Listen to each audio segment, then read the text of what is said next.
Hi there, my name is FixFox, and welcome to Heroes of Might and Magic 2. This is the F-Heroes edition. We are on Scenario 9 of the Roland campaign, Corlegon's Defense.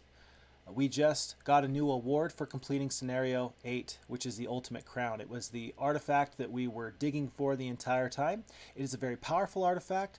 It increases the primary skills of the hero that carries it by 4. That'll be +4 attack, +4 defense, +4 spell power, and +4 knowledge. It's a great artifact, and very well worth our time, I believe.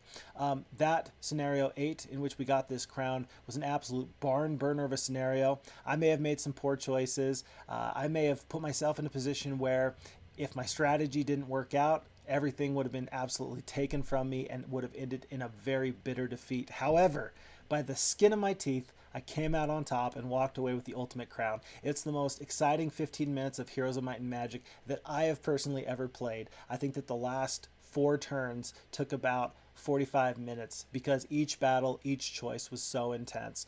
So I'm just going to throw that out there that if you're interested in Scenario 8, yeah, that last 15 minutes or so was pretty fantastic.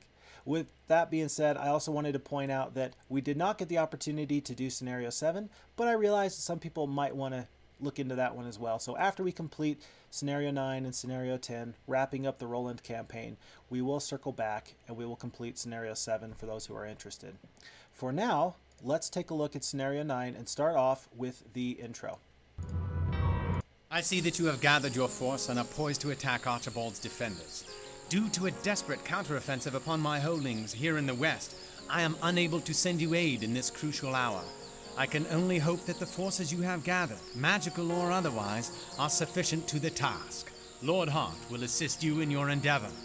Oh, and one more thing. Be sure to capture General Corlegon.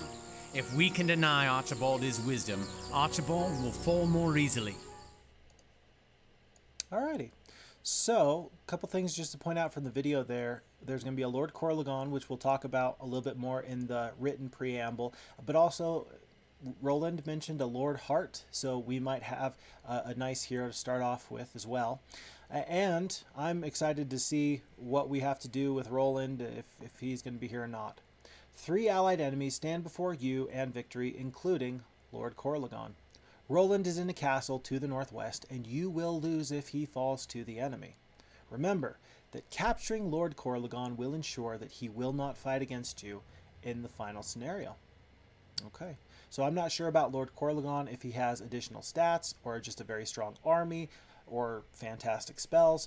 Whatever the case, it sounds like there may be some tactical advantage to seeking him out if we otherwise have this map wrapped up.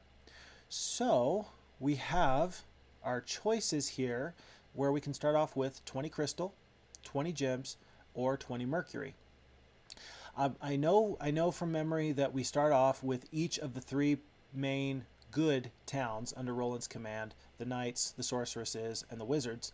And these special resources do go to each of those separate factions. For example, crystal is required for the 6th level building, the cathedral, for the knight faction.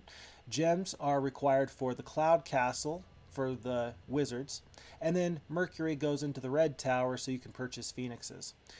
I am going to tell you right now off the top of my head, I don't want to do a really long playthrough if knight is going to be my primary. I don't think this is going to be a small map. I don't think there's going to be any small maps from here on out. So while we can use the knight faction to get us a quick start, I don't think that that's going to be the faction that I really want to invest in.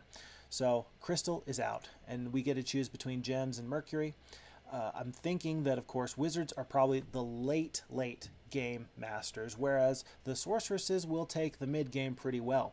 And so that's a meaningful tactical choice. Do we take the faction that can get us to the late game, and then maybe we get wizards later anyway, big, strong titans and things like that? Or do we put all of our eggs into one basket, take 20 gems now, and do our absolute best to build up the wizard town? It's a tough choice. I could flip a coin, and I think that either way I would be happy. I understand we have the Dwarven Alliance. I understand we have the Sorceresses Guild, and so the Sorcerers faction might be very, very useful here. But I just like wizards. I really do. I really do. So It may be detrimental, but I'm going to take the 20 gems, knowing that that can help us get a cloud castle perhaps early and help us move forward in the game a lot faster at a higher pace. So we have our choices. Everything's all squared away. Let's check our difficulty, make sure that we are on hard, and let's dive in. Message from Roland. General, I have sent most of our troops and material ahead to the region of the final conflict with Archibald. Unfortunately, Lord Corlegon has cut us off from the rest of our army. I will be awaiting your victory in a castle across the West River. I should be safe from attack, and that scares me. I should be safe from attack. It sounded very much like in the intro that if we are to lose, there he is. If we are to lose Roland, if he falls, that we lose the scenario, and that just makes sense to me. I doubt that he is going to never have to interact with the enemy at all. I don't know if Roland will simply stay in the castle and turtle up, or if he's going to adventure forth and try and be a nuisance on the map. If he goes out adventuring and is somewhere out there and I have to go out and save him and just have to be bodyguards for him, that would be terrible. We'll find out. Let's see. Otherwise, I start off with 3 towns. I have a sorceress town here. It can be upgraded into a castle. Not much to speak of there. I can recruit sprites. I have Astra the sorceress. She's level 1, has the basic level units. I have a upgraded knight faction, so I do have a castle here. Nothing other than the thatched hut for the peasants in the tavern.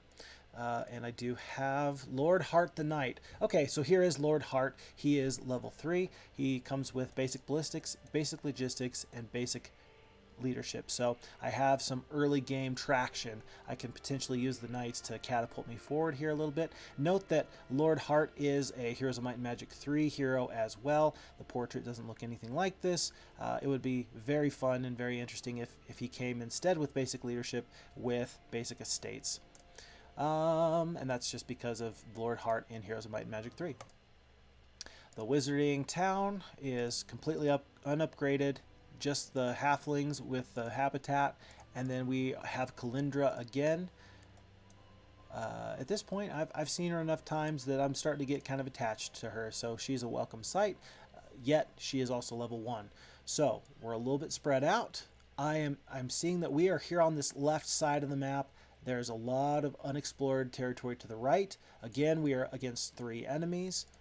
I'm not sure quite what my strategy should be here, but I can see right off the bat, if I take one step here, I can pick up some battle dwarves with Lord Hart, which I will do.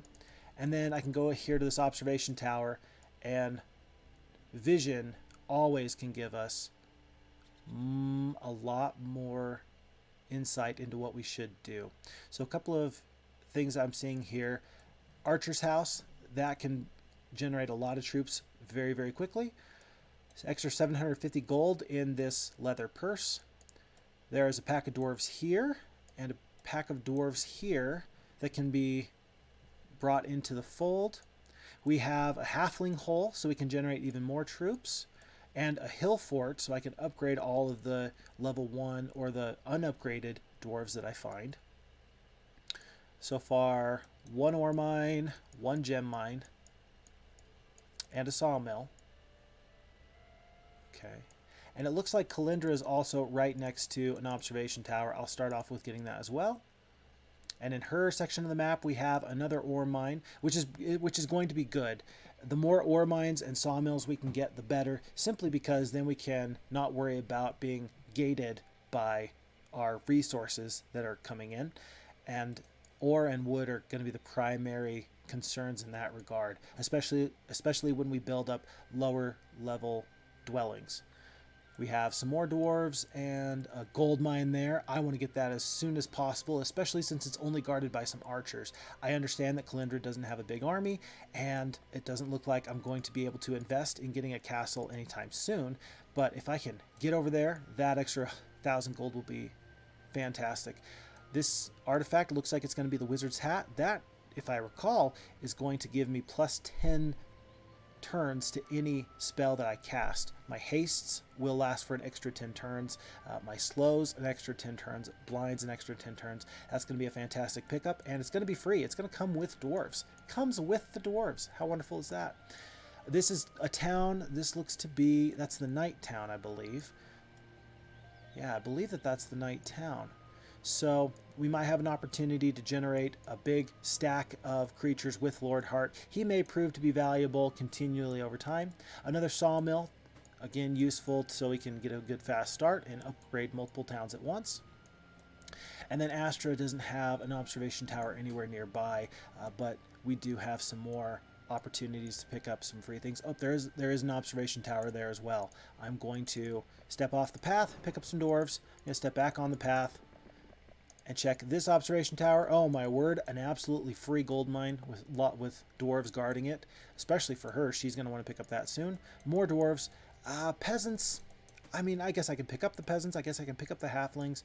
Well, I will for sure pick up the halflings, but I'm really noting that the logistics in this map are going to be very critical to our success, because as we are able to leverage the map against our foes, we will have an easier time in beating them in battle by picking up additional units, by making sure that we hit every water wheel every single week, which we have 2 of, windmills, more water wheels. Yeah, this may be a map where 3 heroes just doesn't cut it. I'm anticipating off the top of my head that we might have to have 5 heroes, and that's not bad. We'll have what we take, and we'll go from there. So, yeah, more ore, more crystal, alchemist, windmill. Okay. One thing to note, just as I'm looking at it, I understand that, you know, if we lose Roland, we lose entirely. These stone liths are concerning. It looks like there's not going to be an enemy that will walk over here, summon boat, and then float over. There's probably going to be stone liths somewhere on that end of the map. Perhaps we're going to have to blitz into the territory just to make sure that we can defend that. Or maybe I can find another way into the swampy area, into his kind of domain here, and just make sure that nothing terrible happens, and I can step out into the stone liths and step back in. Alrighty, so each of these heroes so far has spent a little bit of their movement points just to, you know, get some visuals and see what's going on. I'm thinking off the top of my head with Kalindra that I probably should have walked in and picked up some halflings first, but that gold mine is my priority. Even if I lose a fair amount of troops, I think that that's going to be my priority. So I'm going to pick up dwarves. I'm going to get some spell, or some kind of spell. I'll pick up these dwarves and this ore mine. I'll shoot down. I will take out the archers. No. Dwarves, archers, and then roll into that artifact from there. With 3 stacks of dwarves, I should be fine. That's her plan to move forward now. 18 dwarves, welcome addition. Then we have Astra. What's her plan? Pick up this gold mine immediately. Absolutely, first things first. Ore mine, that will be pretty important. I think I'm going to take this 2,000 gold since we're already so low. I think every little bit is going to be important. This is basically a gold mine at a little bit of a reduced price, but basically a gold mine right there. Any hero that I hire, I might want to consider hiring right out of the night castle, just because there's a gazebo right there for a free 1,000 experience points that it'll be very easy for them to pick up. So I'll consider that moving forward. We'll take the basic wisdom. Why not? Unfortunately, because I just ended Lord Heart's turn on that gazebo, this turn purchasing an extra hero like that might not be the best idea. But I'll have to figure out. I think it'll still be worth it. We make the best plans we can, and then we do the best with what we have. Let's pick up Sister Eliza. Remember, this is the prize that we have from the Sorceress's Guild. She starts off as a level 5 sorceress. This time she does have mysticism, diplomacy, and basic leadership. Last time I think she had luck and diplomacy, and one other secondary skill. Unfortunately, her secondary skills got filled with less than optimal skills last time. this time we'll have a chance to have a clean slate. Let's have her actually leave the dwarves behind. Right now I want to clear as much of the map as possible, and I'll have enough people with fighting forces that we can do some damage where we need to if we pick our fights. Let's pick up the ore mine for the +2 right now. And then the question I have is, do I hire another hero? And the answer is yes. And it looks like, and I forgot about this, it looks like if you don't have a castle, you can't actually hire another hero. So my next hero is going to come from this area. I don't think I need the spellcaster here. When I have a spellcaster here who also starts off with some very fast units, we are going to hire Marini the Wizard, and we're going to leave the halflings so that she can adventure freely. Now, to send her north or to send her south is the question that I have. Well, which town am I going to advance first? The sorceresses or the wizards? The wizards are going to be my primary focus on turning that into a castle. So if I need to buy a secondary hero down there next, I sure can. So for now, let's head Marini north so that she can assist Astra in collecting and figuring out what's loose here on the ground. That's so scary to have an unguarded artifact, because we found out in the last scenario that there can be booby-trapped artifacts where rogues will pop out and attack you, and she has no spells and only 2 boars, plus this is only, I think, either a +1 or a +2 defense. It's good, but we have other things to do right now, including visiting these water wheels. We do have 2,000 gold left. Let's use that to purchase some of the most important structures. I think that we'll start off actually with the statue. I've got a feeling that if we can get our gold generation started now, get it started early, that'll pay its dividends for the rest of this game. And then we're on to day 2, turn 2 of this game. Lord Hart, he does have an army, so if we can get him to consider fighting some of our tougher battles for us, that would be fantastic. I do think that Kalindra will be able to take on these archers by the time she picks on those dwarves, but I may not be able to defeat lots of mummies with any other hero. So with the hero that does have some army and has some advanced stats already, I think I'm going to send him to this gem mine. I think that'll be his priority. I do know that there's that town there, but for now, I think this will be better for me. Let's pick up this absolutely free gold mine. Astra will do this. I'm also going to have her pick up whatever dwarves we possibly can. Eventually we'll go back to that tree city and pick up some sprites as well. View mines. From the Shrine of the First Circle, you come across a small shrine attended by a group of novice acolytes. In exchange for your protection, they agree to teach you the simple spell, View Mines. I will cast View Mines right now. And just kind of see where things are at. Looks like we have an orange enemy to the bottom. Looks like we have a red enemy to the top. And I'm guessing, but I don't know, that there is another hero or another faction in the middle. But so far they haven't taken any mines. So it looks like there's a very clear no man's land here in the middle. Otherwise, a lot of mines are centered around towns. So there's one crystal mine here, one crystal mine here. There's one gem mine here, one gem mine here.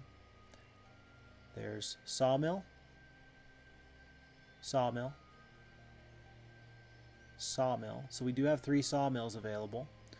1 ore mine, 2 ore mines, and 3 ore mines. That looks like an ore mine there. And so I will have the basic non-precious resources available in bulk. 2 mines for each town, 1 sawmill, 1 ore mine. That's excellent to know.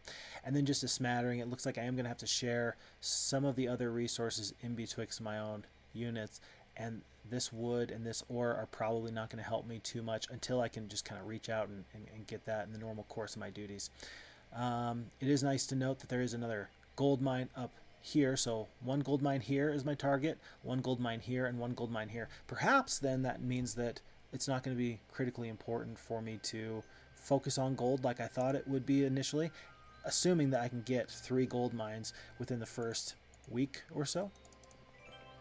We'll see. For now though, let's pick up some dwarves, flag an ore mine, We'll pick up these dwarves shortly. And pick up whatever resources we can, because there really are so many at the moment. I'm going to have Marini travel on the road and just head north. I'll ignore some of these other adventure map objects for later. And I will pick up the archery range. I'm going to wait on any building in this night town that costs ore or wood, which is pretty much all the rest of them. I recognize that, but I really do want to try and focus on the wizarding town. Again, maybe to my detriment, but let's find out together. Let's pick up some free dwarves. And then I'm thinking that with 17 battle dwarves, 15 regular dwarves, and a prayer, unfortunately no spells, that I can beat lots of mummies. I think I can. Well, what makes you think you can, Fix Fox? Lots of mummies is potentially 5 stacks of 7 to 12. So, I mean, do you really think that you can beat, what is that, potentially 50 mummies with this army? That's a little bold of you. I think you'd be better suited to pick up some additional troops over here, like these peasants and these halflings, and then circle right back and then grab that.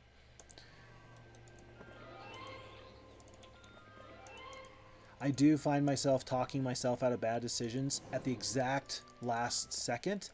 I should probably make better decisions as I'm planning, but at least I make the right decisions, I think, over time. You see a wizard fleeing from a griffin and riding like the wind. The wizard opens a portal and rides through, getting his hat knocked off by the edge of the gate. The griffin follows, the gate closes. You pick up the hat, dust it off, and put it on. Wizard's hat increases the duration of your spells by 10 turns. Fantastic. Alright, let's roll through here. Sister Eliza is trying to make sure that I can flag as many mines as possible. Again, just seeing loose artifacts like these, especially when they're low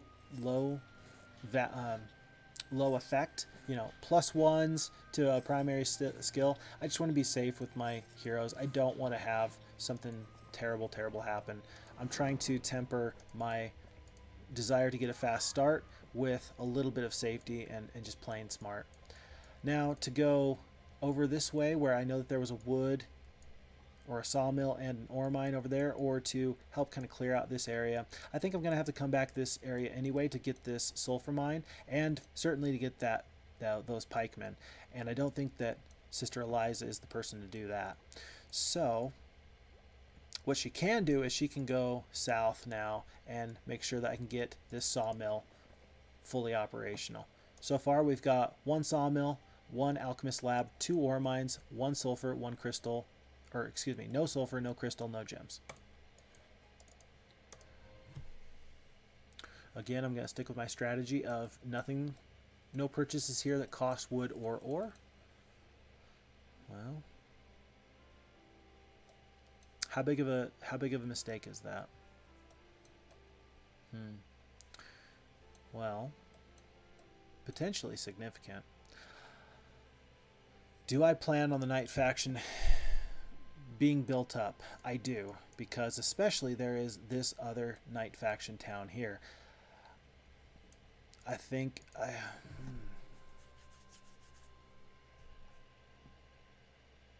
I'm going to say no. I'm going to go full tilt, and I'm going to really focus on getting my wizard town up and going. I don't think there's any need for me to pick up some sprites with this army, but I do want to start. Once you click on a dwelling like this, the Tree City, then there will be more sprites available next week, whether you buy these or not. So for now, I'm going to wait and just make all the efforts I can to pick up some of these loose artifacts and these loose resources, and then flag some mines and dwellings. Okay. Witch's Hut. I approach the hut and observe a witch inside, studying an ancient tome on logistics. As you approach, she turns and speaks. You already know that which I would teach you.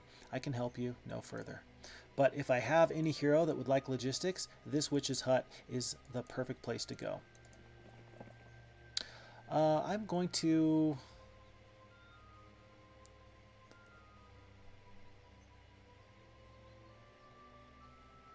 pick up the experience points because, again, there's potentially 3 gold mines not too far, and if gold is not a problem, then we might as well make sure that we have good, strong heroes.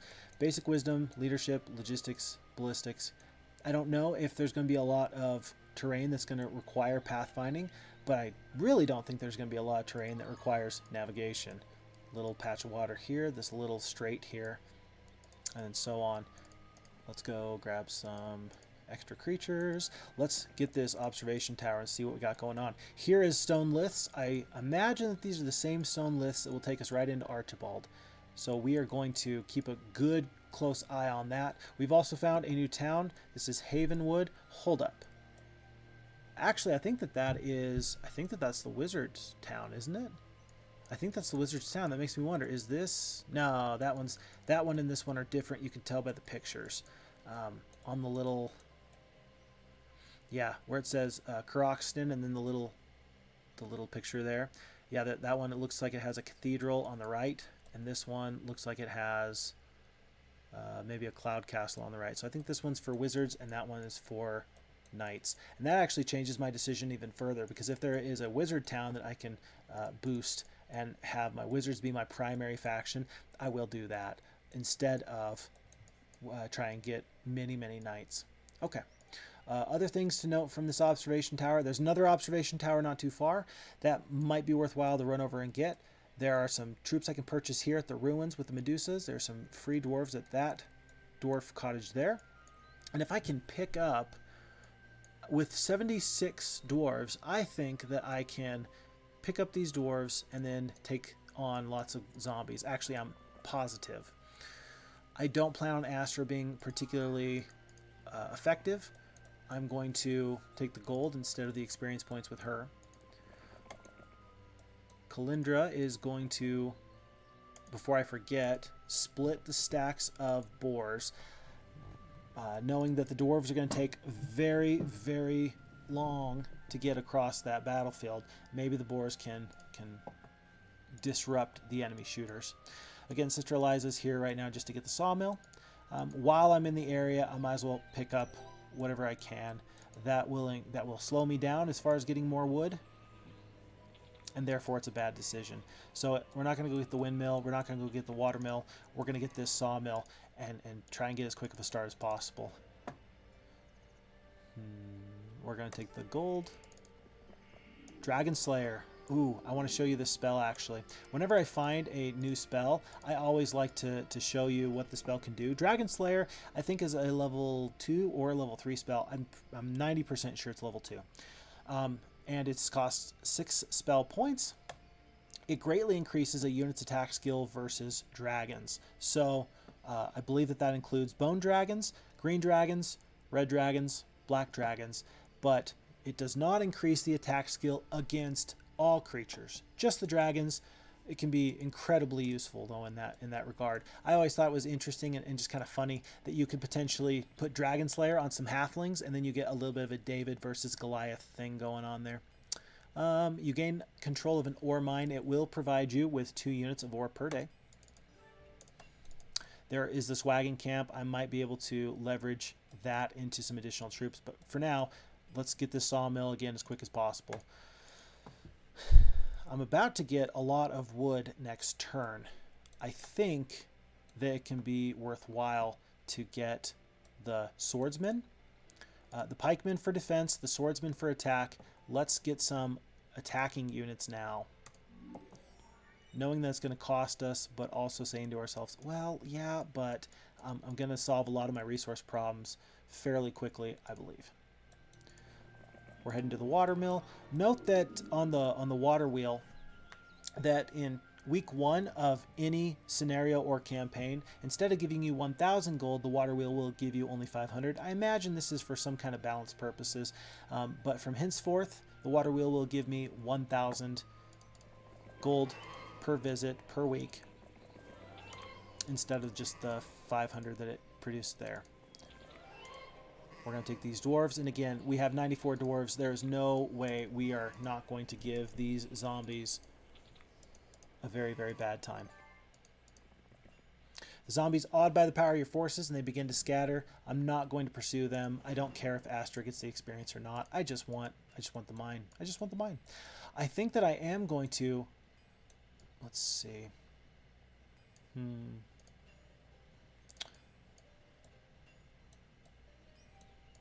I think I am going to actually have Astra clear this way into the map. And then I'll have Marini, instead of getting the sawmill, I'm going to have her pick up this alchemist lab so I can get that resource cooking.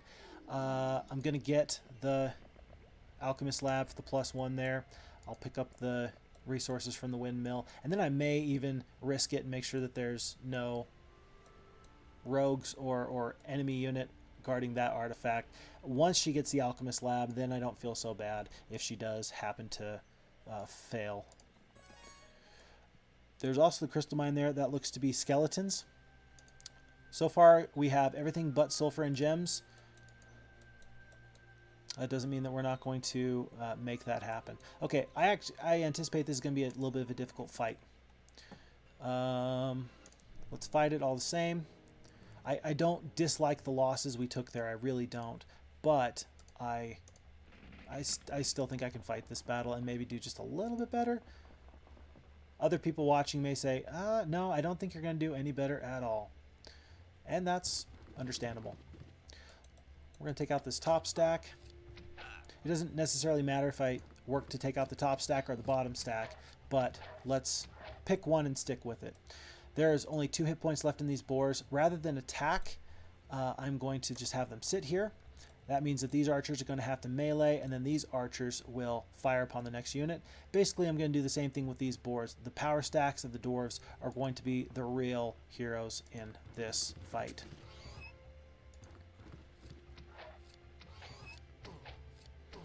Alrighty. And I will just start from the bottom and work my way up.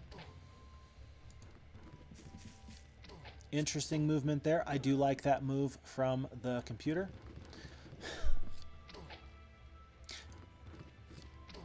I feel a little bit sad for these dwarves because they are trying their hardest, but they just cannot keep up with their faster counterparts. And in fact, they were just there to make the battle dwarf friends feel better. Okay, we did actually do better on that fight than the computer did. For Sister Eliza, since I'm right here, I will pick up 23 archers. That's a lot of archers, actually. This Shrine of the Third Circle might be fantastic, but I don't want to fight sprites with shooters and a stack of dwarves. Let's head on over. Do I want to get... tell you what, I'm going to want to get a marketplace at some point. Let's get that now, knowing that that'll drop us down to 9 wood. But then I've got these 2 stacks here, and I currently have 1 sawmill as well. So I should be able to upgrade this town into a castle next turn. Alright, where was that? Was that in here? Or was that up here? I'm guessing it was up here that we just saw some movement just off the screen. It happened fast enough, and unfortunately there's no replay function here in Heroes of Might and Magic 2 where I can replay the enemy hero's turn. I would expect it to be somewhere in here, but I don't think there's a replay. Let's start with Lord Hart. Remember, he's been raising some forces specifically so that we can beat some mummies. We are going to get him a couple of shooters, and then we're going to call it and get that other mine. Picking up a sawmill. Picked up a healthy bit of wood. Let's have Sister Eliza finish our wood collection for this turn. If there's a pack of rogues, I do believe that Sister Eliza can actually beat them. So let's just pick up this Pendant of Life. A brief roadside encounter with a small caravan and a game of knucklebones wins the magic pendant. Its former owner says it protects from necromancer's death spells. It does. So Death Ripple and Death Wave, and it'll keep me safe from those. We might come across some necromancers since those are definitely on Roland's side. Let's see. Artifact. We have captured a mischievous imp who's been terrorizing the region. In exchange for his release, he rewards you with a magical coin. That doesn't sound like a reward. That sounds like like a bribe. Like, hey, Mr. Lawman, look the other way. And I say, okay, fine, sure. But that's +1 to luck. Treehouse, a group of sprites with a desire for greater glory wish to join you. Do you accept? Certainly, that's 22 sprites. It'll slow down my hero by, I think it's like 220 movement points, 240 movement points. But free troops. And I have a hard time saying no. I have a hard time saying no. Pack of mutant zombies. Pack is less than lots. I think that, especially for this artifact, which is such a high value artifact, and knowing that I've got such a backbone of solid dwarven creatures, I'm going to fight this fight. I don't want 4 stacks here though. I want 3 stacks. Why 3 stacks instead of 4 stacks? I want my stacks to not get separated, to be able to really hit hard when they do hit, and go from there. I will have only stone skin for this fight. Or I will just have them join me. Let's do that. Artifact. This is the artifact where an old man gives you his latest invention, which is the compass of true mobility, or true compass of mobility, plus movement on land and sea. Especially with these mutant zombies, I can take out these skeletons. One thing to note that we haven't really come across yet is immediately poor morale. Before, I had just dwarves, and so it was all troops of 1 alignment. We went from +1 morale down to -1 morale because we lost the bonus. And when there's undead in the group, undead will give any living troops negative morale because nobody wants to be hanging out with a dead guy. So, no changes there, but we do have everything we need to make this a reality. We're not going to be able to build up a whole lot before the end of this week. And I know that. I knew that. You knew that. But we're going to try our hardest to get that rolling all the same. Okay. We now have Jezebel. It looks like it's a very, very weak army. A pack of goblins, which are the level 1 barbarian creatures, and a few orcs. This might just be her starting troops that you hire a hero with, which makes me very sad that she's picking up some artifacts, some loose resources, things like that. I cannot reach her this turn with Astra, who would absolutely body her. But I'm going to want the gold mine soon, but I've got plenty of gold at the moment. I think I should actually focus on this gem mine. I'm going to take losses because Astra's troops are mostly slow moving. Yeah, and I'm not going to fight that fight just to take the experience. Experience is good, but in this instance, I'm not too worried about it. Same here with Kalindra. My heroes I will fight battles with are going to be Sister Eliza, since she's already level 6, and Lord Hart, since he's already level 5. Everyone else, I'm going to have them be somewhat extra. This looks like an excellent, interesting cache of resources. That's a +4 to knowledge for that artifact right there. I wonder if there's anything else in there. But for now, I think that I'm going to kind of back off a little bit until I find these pack of dwarves, and then I'm going to just jut in. There is not a lot of extra room here. I'm really in no man's land. And so I worry that Kalindra is all of a sudden going to get met with a very, very tough enemy. Nothing extra unusual on this side. This is a derelict ship. You got to fight ghosts or undead. This is a shipwreck. You have to fight ghosts or undead. One of them is ghosts and one of them is undead. I cannot recall which is which. We will maybe have the opportunity to find out later, but I think I can only access this one by boat. This one, the shipwreck, however, I can certainly access that by land. If I have the opportunity, I will show you what that is. Fear not. Witch's Hut. I don't think I actually want to go into the Witch's Hut for fear of getting a very poor secondary skill. I only have 2 secondary skills left. What do I really want for this hero? Wisdom, leadership. Those are probably the 2 best ones that I want. And then I'd really prefer to have logistics, which I know I can go to the Wizards or the Witch's Hut up here and get logistics. Should I risk it? Let's give it a shot. This witch hut will give you diplomacy. Because I already have diplomacy, it's not a big deal. We pick up an artifact, ridding the countryside of the hideous Minotaur who made a sport of eating noblemen's knights. You are honored with a medal of distinction. And then let's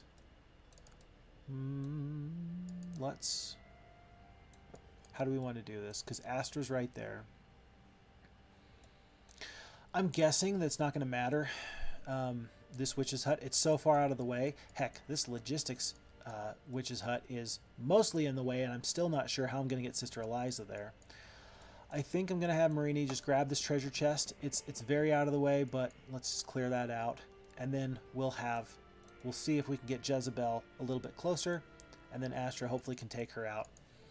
Let's start off with as many units as we can. So we'll start off with the pen. And then over in the night town, we've already got a well. I don't want to run out of resources. What are we going to need? Wood and ore. Wood, ore, and precious resources. And we do have plenty of wood and ore coming in, as we can note in our thing here. We're going to have 6 wood and 6 ore per turn. I think at this point we've been cautious enough. Let's pick up the blacksmith. We didn't spend 20 wood on a jousting arena. We didn't pick up 20 wood, or we didn't spend 20 wood on a cathedral. We've been smart with our money. We've been smart with our resources. Let's make sure that we have some sort of additional troops coming in. Ah, you coward. I'm going to pick up these halflings. And I know that there's more halflings in that halfling hole because it's day 1 of a new week, but I'm not going to worry about it too much right at this very second. Let's get this additional gold mine here, though. We will have Kalindra pick up some free dwarves and we are going to fight this artifact. Through a clearing, I observe an ancient artifact. Unfortunately, it is guarded by a nearby paladin. I will fight him. That is perfectly fine. I'm going to take those losses. This is a witch's brooch of magic. I actually wish I got to read what the picking up the artifact in the wild said, because the story sometimes is very, very fun. But this is a +3 to spell power. Excellent. Again, I'm feeling very spooked out by all of this unexplored terrain. I am going to get out of here. I'm not sure what that is. That looks like that might be an artifact right there, but I'm guessing it's guarded. I may regret not exploring that later, but for now, what I don't know can't hurt me. But later, it can make me kick myself. All right. Tree of Knowledge. Maybe if I have to pay for this Tree of Knowledge, I don't want it. Ah, an explorer. Upon your approach, the tree opens its eyes in delight. I will be happy to teach you a little of what I have learned over the ages for a mere 2,000 gold. I'm going to not do that now because it will give me 1,700 experience points. The Trees of Knowledge will give you +1 level no matter where you're at.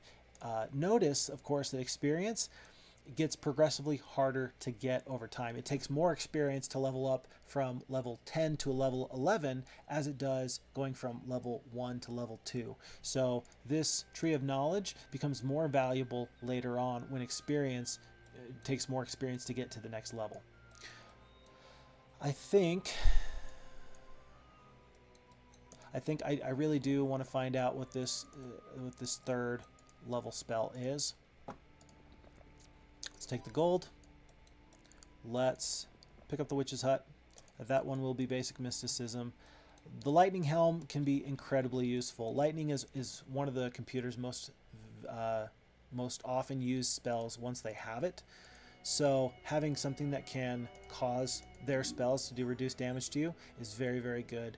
I'll pick up the rocks here as I'm going to develop that town as quickly as I can. Again, I'm going to wait on... Ooh, that's tough. I'm going to wait on the jousting arena. I'm going to wait on the cathedral. I'm going to wait. Here's my thing. If I do want to get them this week, I sure can. But for now, let's just wait, play it smart, make sure we have plenty of resources. Maybe we'll spend some money and some resources to upgrade the most important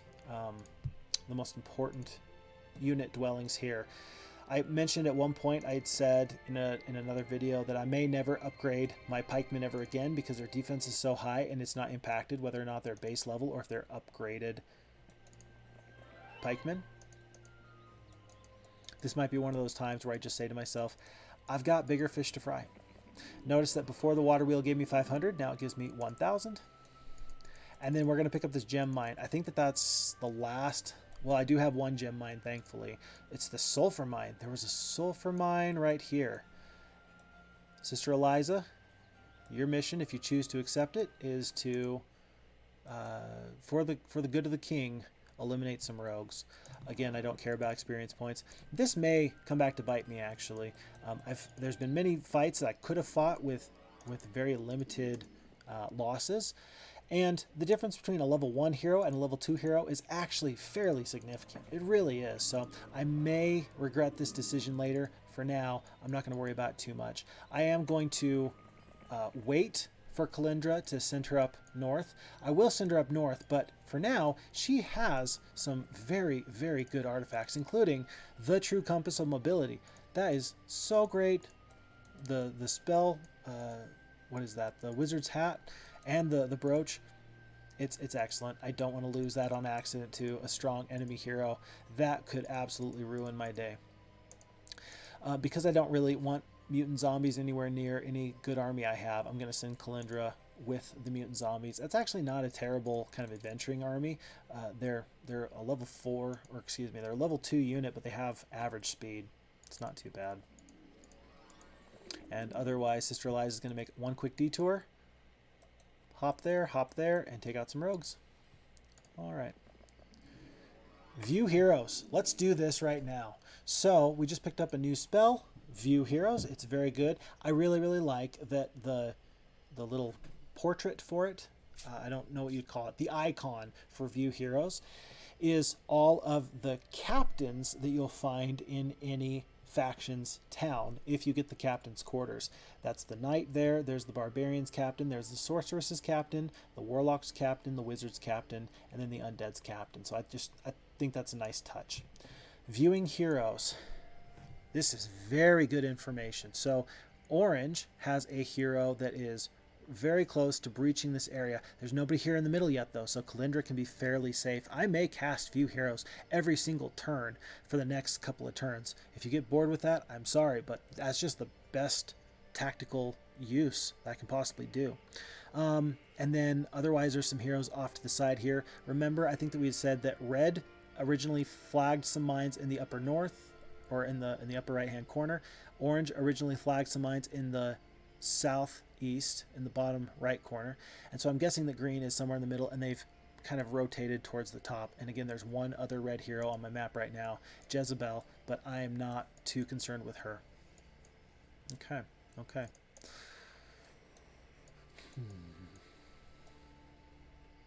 I want Astra to be able to really adventure forth and get out there.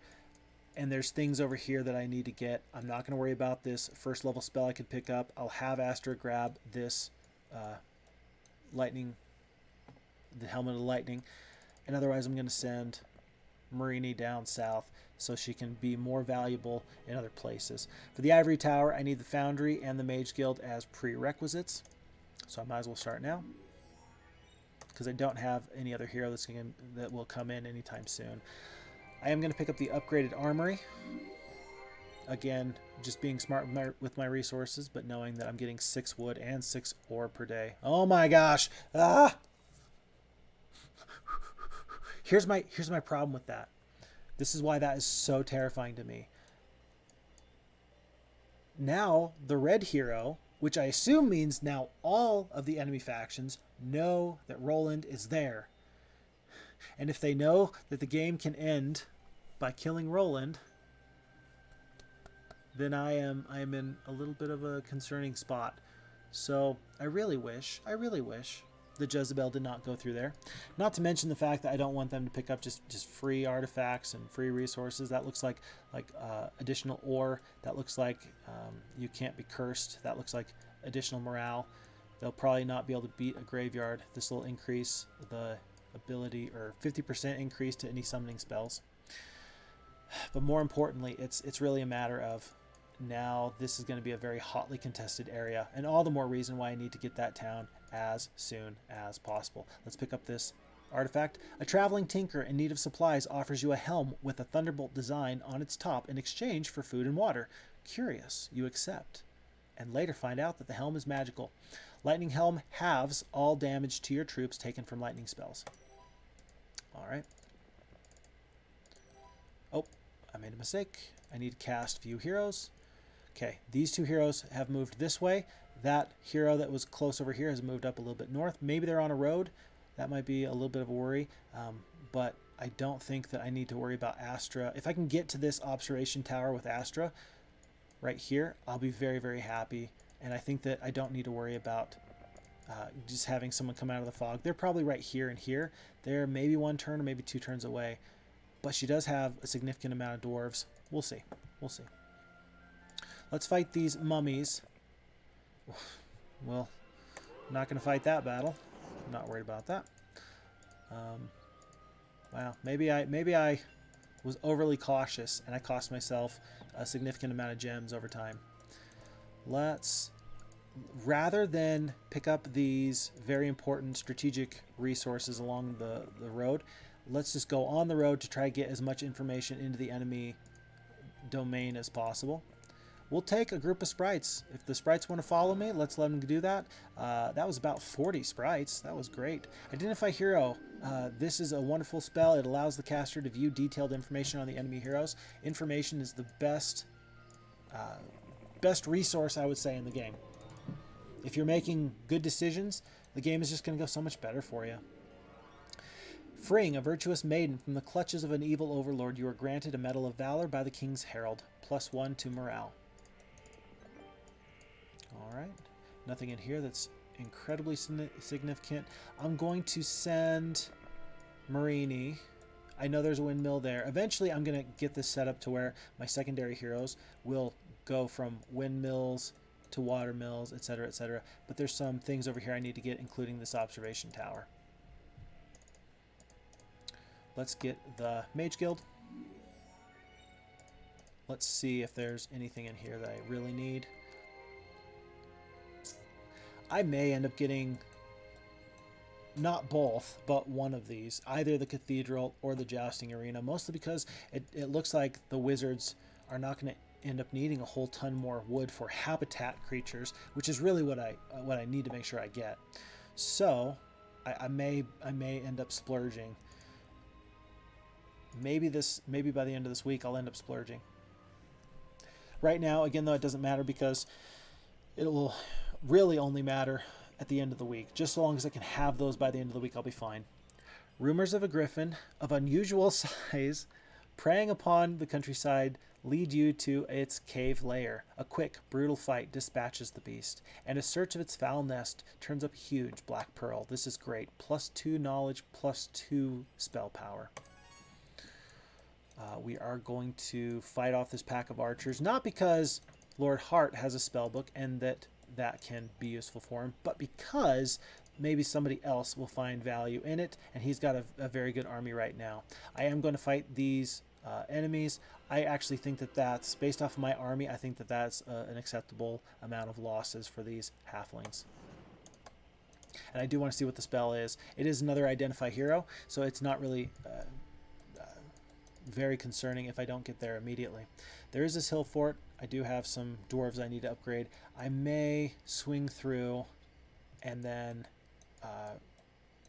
go back to my main town there, or at least the knight's main town. Hold on. Pause. View heroes. So these two heroes were right about here. They've moved down. Red is really coming in hot, right where Kalindra is going to be. There's an orange hero just off the edge of the map right here. So this is more terrifying than ever. I understand the risks. Hold on. One more time. It's nice that it shows up on my mini map here just so I can get a good understanding of about how far that is. If that's a road, they can probably get into this area if they're the red hero. I may have some serious problems very quickly. I'm actually gonna get Kalindra out of there.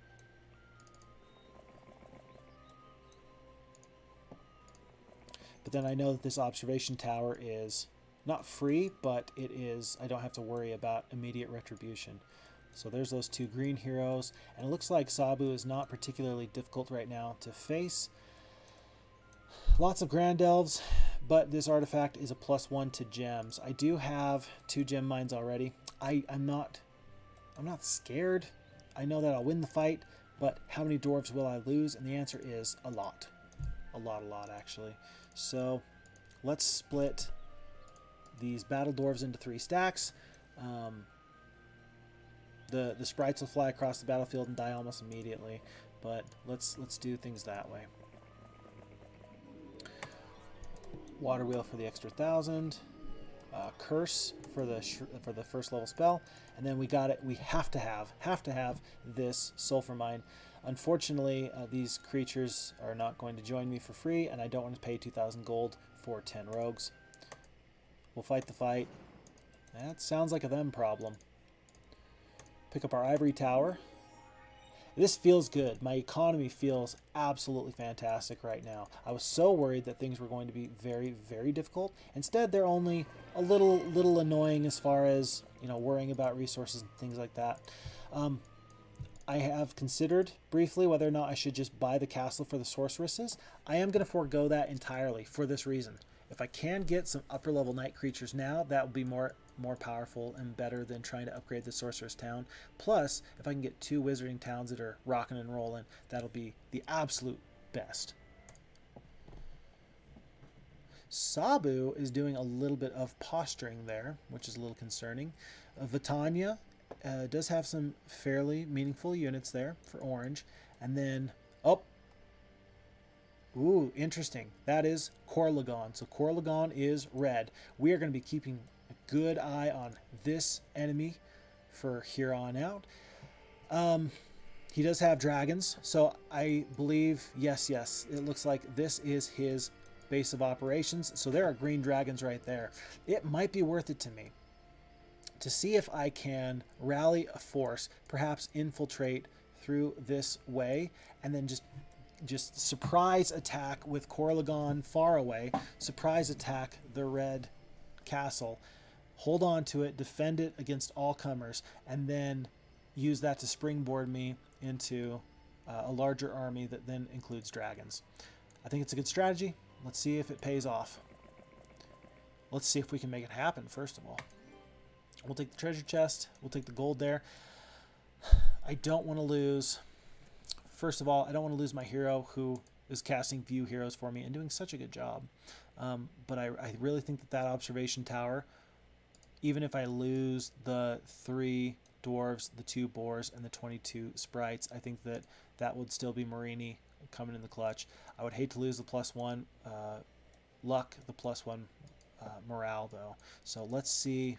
That's going to take 3 whole turns to get there. Wow. It's going to be very difficult, very concerning. I'm not sure how that's going to go. We're going to have to see what Corlagon does. I'm going to ignore this treasure chest for now.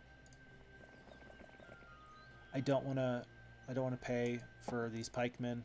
I'll lose the pixies, but I'll pick up the extra 750 gold with the endless bag of gold.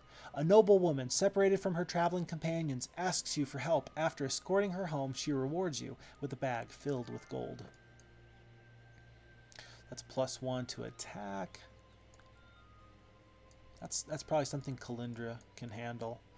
So Eliza, I believe, is going to be my main hero for the wizarding town here. Picking up my cloud castle. Excellent. Every single day I've just been able to march through all of my habitats and creatures and things like that. It'll be useful, I believe. Do I have my marketplace here? I think my next purchase here is going to be the marketplace, so that way I can get a fairly good exchange rate. I can trade some resources for gems, and I can get titans by the end of this week. That would be a huge ask, and yet,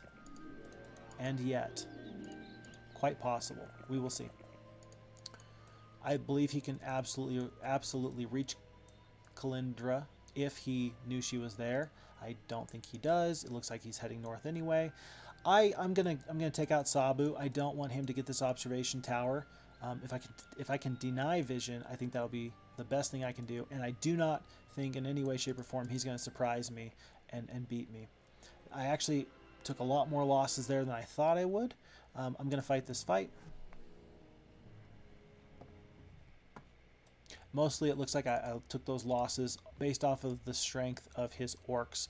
If I move into a defensive or an attacking position on these orcs with the sprites, the goblins here are going to take them out before, so it doesn't really matter if I attack these orcs or not, but perhaps I can drag this big stack of goblins down. Perhaps I can drag that big stack of goblins down. They're going into a very defensive position. That doesn't mean that these 31 will move into a defensive position as well, though. There you go.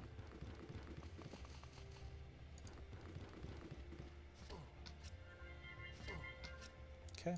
And so that's about 3 or 4 dwarves each time that these orcs attack. I'm very happy with this, though, because their biggest stack is very far away.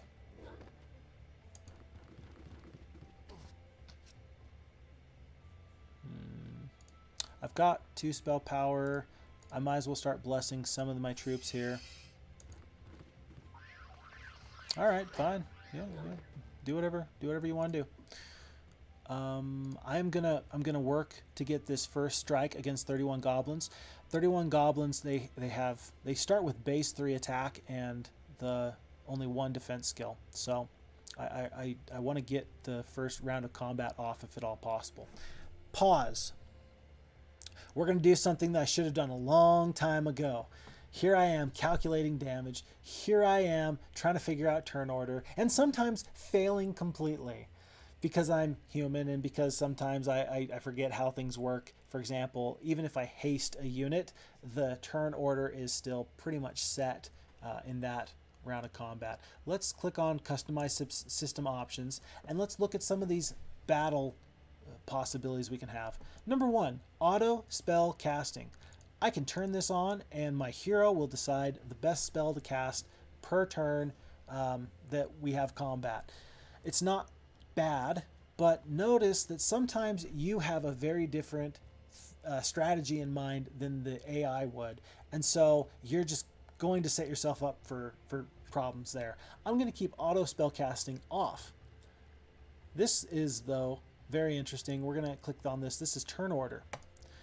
And when I hit that, it's going to pop up and it's going to say exactly what the turn order is going to be from here on out. The next 1, 2, 3, 4, 5, 6 turns, starting with wherever we're at. And so we can see it's going to be 7 battle dwarves, then 31 of the goblins, and then this stack of 9, this stack of 10, this stack of 23, and so on and so forth. Very useful. Such a great improvement. I am going to leave this on from here on out. And so for those of you who have felt blind because it's not there, here we are. Thanks for sticking with me. And again, thanks to Zents for pointing out that this was a possibility that I just haven't been utilizing. The other possibility that Zents pointed out that I could be using and I haven't been is this feature here, which is damage info. Turn order and damage info are absolutely exclusive to the FHeroes edition, and some of the many quality of life improvements that I am going to highly recommend. We're going to turn that on, and I'll show you how this works. You mouse over the enemy, and then you just wait, right? So if I just wait for a half a second, it'll do some basic calculations for me. It'll indicate here that my 7 battle dwarves who are currently highlighted, whose turn it is, they're going to do somewhere between 14 to 28 damage. Again, we know that dwarves do either 2, 3, or 4 damage when they attack per unit. And so it's saying, well, it's going to be at worst 14 damage. At most, it could be a full 28 damage. And this helps you not have to do the math, make some good calculations in your head, figure out what the best solution is going to be. And you could probably, in this case, I could say, what do I want to kill? Do I want to take out 1 to 2 orcs, or do I want to take out 6 to 12 goblins? And then I can make the best decision based off of that. When I cast Bless on these dwarves, I believe it's going to recalculate and go from, yep, you're going to do a flat, you're going to do 28 damage, no doubt, because my dwarves are now blessed. They're going to do a full 4 damage per unit. This is going to be a flat 36 damage, and 12 are going to perish. I know that I will have options to run up on the orcs and jam them up in a second. Again, I do want to take out the goblins. So again, Zens, thank you for pointing out this feature. I appreciate it. Thank you. The goblins attack. Let's start taking out these orcs. The dwarves here are not going to be able to reach these goblins, and these battle dwarves cannot reach these orcs. That makes my decision very easy. With the good morale, though, this battle's over, and it's just going to come down to a matter of hits. I'm going to hit auto combat, and I'm just going to spend some time over here. And the enemy has fled. I don't feel bad about that at all. I don't think that there was any way that the enemy was not going to flee. But again, we denied vision, and therefore we denied good decision making from the computer. We're not going to be able to pick up this artifact on this turn just because we're going to be running out of movement points, but let's fight these Grand Elves as well. Let's recombine the dwarves and split them into 4 stacks. I don't like this stack size, but because battle dwarves are so much faster than their counterparts, it really is the best decision. We may lose a lot of troops here. We may lose a lot of troops here. We're probably going to lose a lot of troops here, but that's a +1. Yeah, but dwarves can be the backbone of any army if you can just maintain them. Tell you what, we are going to... You see, I talked myself out of this fight again. I talked myself out of it again. And if it's the right decision, wonderful. And if it's not, at least we know that we're not going to put ourselves in a very bad position moving forward. Let's pick up the water wheel there, and then let's just run over here, grab some artifacts, upgrade the dwarves, things like that. Next turn, I'm going to have to make the decision about what I do for either a cathedral or a jousting arena. But for now, I will wait. That makes me sad that I just lose 1,000 gold per turn. But we gotta do what we gotta do. We will take the experience because this is Lord Hart. We'll take the expert logistics. That's fantastic. I think that what I'm going to do is I'm going to get Lord Hart with his pathfinding and his expert logistics. We are going to get him this artifact, the True Compass of Mobility, so we can just really have him be a very dynamic defender of the realm. I think that'd be an excellent use for the knight troops that we pick up. And then we can just move forward with our wizarding troops to really push our advantage against the enemy, especially since we already have giants, and we're going to start trading for some resources so we can get more gems. Okay, note that right now, and that was the space bar I hit, so I didn't have to waste any movement points. Right now it's 1 gem for every 10 wood or 10 ore. It's 1 gem for every 5 mercury or 5 crystal, things like that. But did I purchase my marketplace yet? I did not. So I am going to... I know that I need to purchase the well before this week is up, and the marketplace. I still got time. Let's purchase the marketplace because I'm not sure if the rate at the... Where'd it go? I'm not sure if the rate at the trading post is changed by my marketplaces. It is. So by getting that marketplace, I'm going to give myself a much better return on investment. I want to say the ratio. What's the term I'm looking for? It's going to be much better. The exchange rate is going to be much better. I don't want to trade all of my precious resources because I still got... If I can get a mage guild, I want that. Absolutely want that. I know I have at least 2 alchemist labs producing mercury. I know I'm getting, lots of wood, lots of ore, but there's lots of big purchases I can have with those. Let me think. If I save my crystal, then I can get the cathedral instead of the jousting arena, and I think that will be probably the most useful for the knight faction. So I'm not going to trade wood, I'm not going to trade ore, I'm not going to trade crystal. But next turn I can reevaluate and see if there are any other trades I want to make. Note that I'm right next to these stone liths, and Jezebel is just a thorn in my side. Where did Lord Corlagon go? Oh no, where'd he go? He's right here. So we have one enemy hero there, two enemy heroes there, one there, and then two greens there, and then one new red hero up there, plus Jezebel behind us. So if I go to the observation town, I will absolutely lose Marini. I will absolutely lose morale and luck. I want this so bad, but since one of my big goals is to get this town soon, I think I can leave now, and I will come back. I will return. Pick up some free dwarves. Pick up a free artifact that's a +1 to attack skill, the Thunder Mace of Dominion. During a sudden storm, a bolt of lightning strikes a tree, splitting it. Inside the tree, you find a mysterious mace. It's not mysterious, it's a mace. You hit people with it, and that's how it works. There's nothing mysterious about it. And then Sister Eliza is going to return. And potentially, if I go only this far, then I can, if this hero continues to wander into my path, I may be able to attack them, and I think that with a strong backbone of dwarves, I can take that fight. I don't think that undead against a horde of peasants is a good idea, because maybe I win, maybe I don't, but it not really worth it to find out in the event that it's a loss. I think, even though I don't care if I keep the zombies or not, it's still, I don't want to put myself in that tough position. I'm gonna double check. 5, 5, and 20. I'm gonna do it. I'm just gonna pick up the cathedral now, because I don't want to somehow forget or make a mistake or use the resources unwisely later.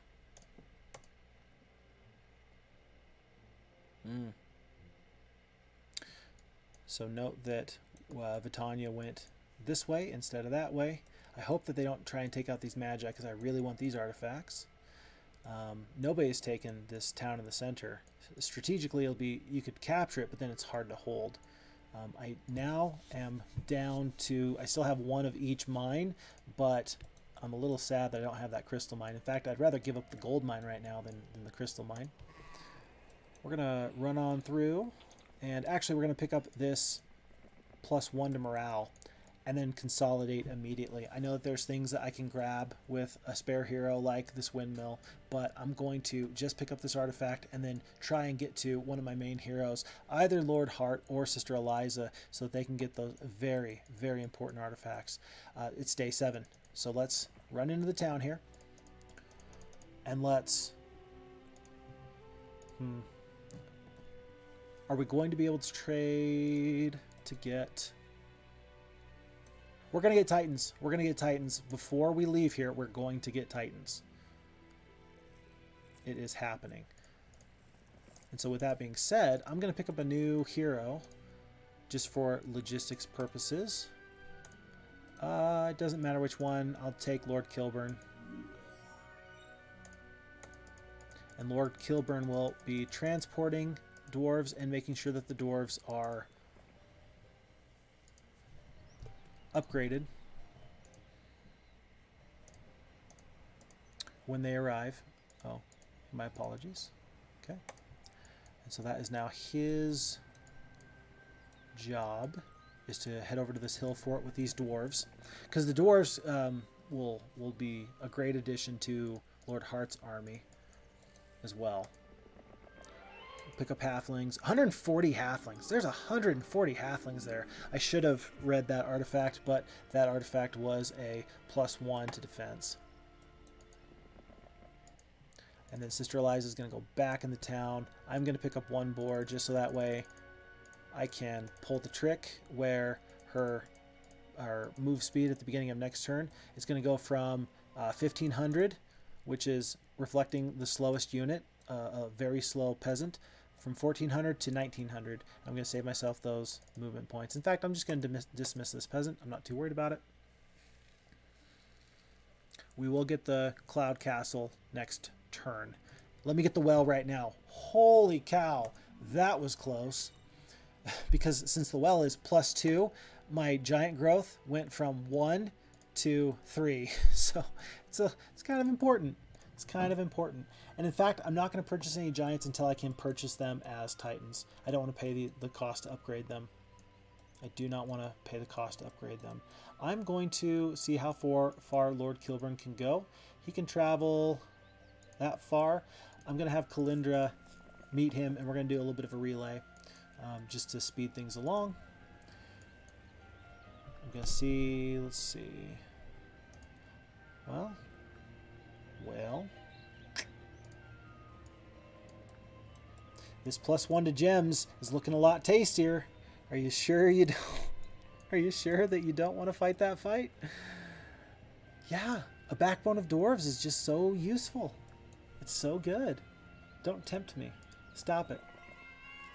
There are no Medusas here, but I'm going to sit on there so I can pick up some Medusas, because then I think that the Grand Elves will shoot at the 2 or 3 Medusas, and then perhaps I won't feel so bad about trying to fight elves with dwarves. Okay, both of these heroes are in a good spot. Sister Eliza's in a good spot. Are there any final purchases for this town? I think not.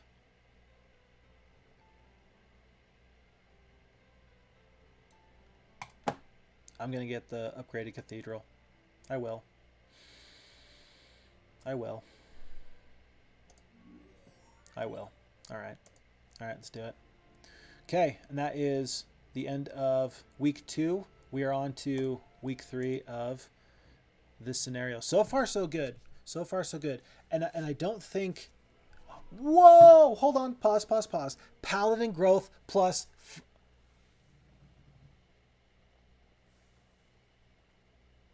Paladin growth +5, not Crusader growth +5.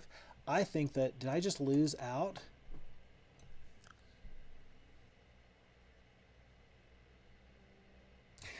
By choosing to upgrade from Paladins to Cathedrals, by getting the upgraded Cathedral, from Paladins to Crusaders, I just lost 5 additional units here.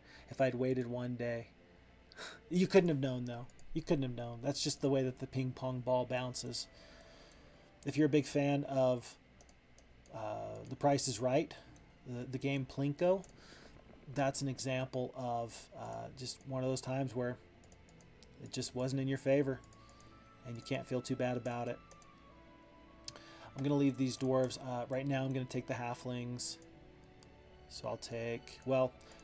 First and foremost, let's make sure that we have what we need for as many titans as we can possibly manage. Let's have Astra purchase. Let's have Astra purchase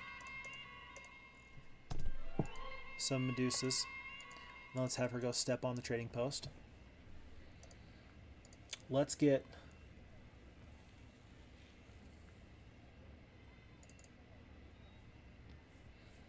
That'll give me 17 gems. That will give me more gems there. That'll give me even more gems.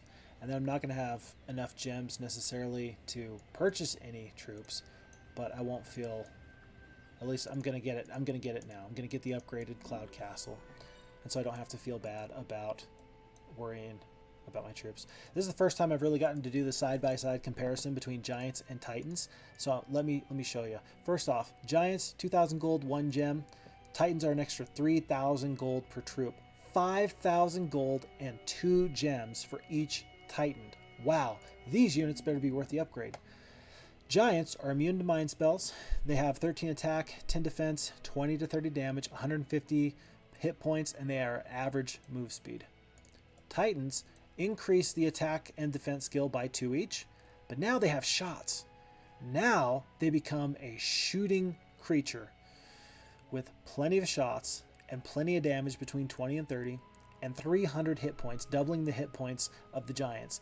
And their speed goes from average to very fast. They also have no melee penalty, and they are still immune to mind spells.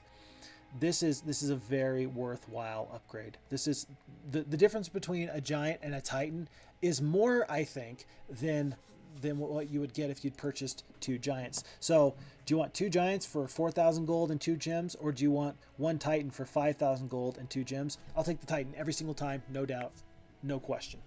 So a very good upgrade, and Sister Eliza's not really going to leave here until she can walk away with a couple of titans. Heck, though, she could potentially just walk away with only the titans, and it would still be worthwhile for her. The only regret I have is that I'm not going to be able to upgrade my ivory tower anytime soon, because I'm not going to be able to get the library, because I'm doing fun stuff with my resources, and other than that, I'll probably have an army with halflings, especially because Lord Hart has about 120 halflings with him. Halflings, titans, rocks, boars, and maybe some other unit, not the golems and not the magi. I'm not going to pick up the magi until I can get them upgraded. Alrighty. So Sister Eliza's turn is basically spoken for. Kalindra is going to receive units from Lord Kilburn.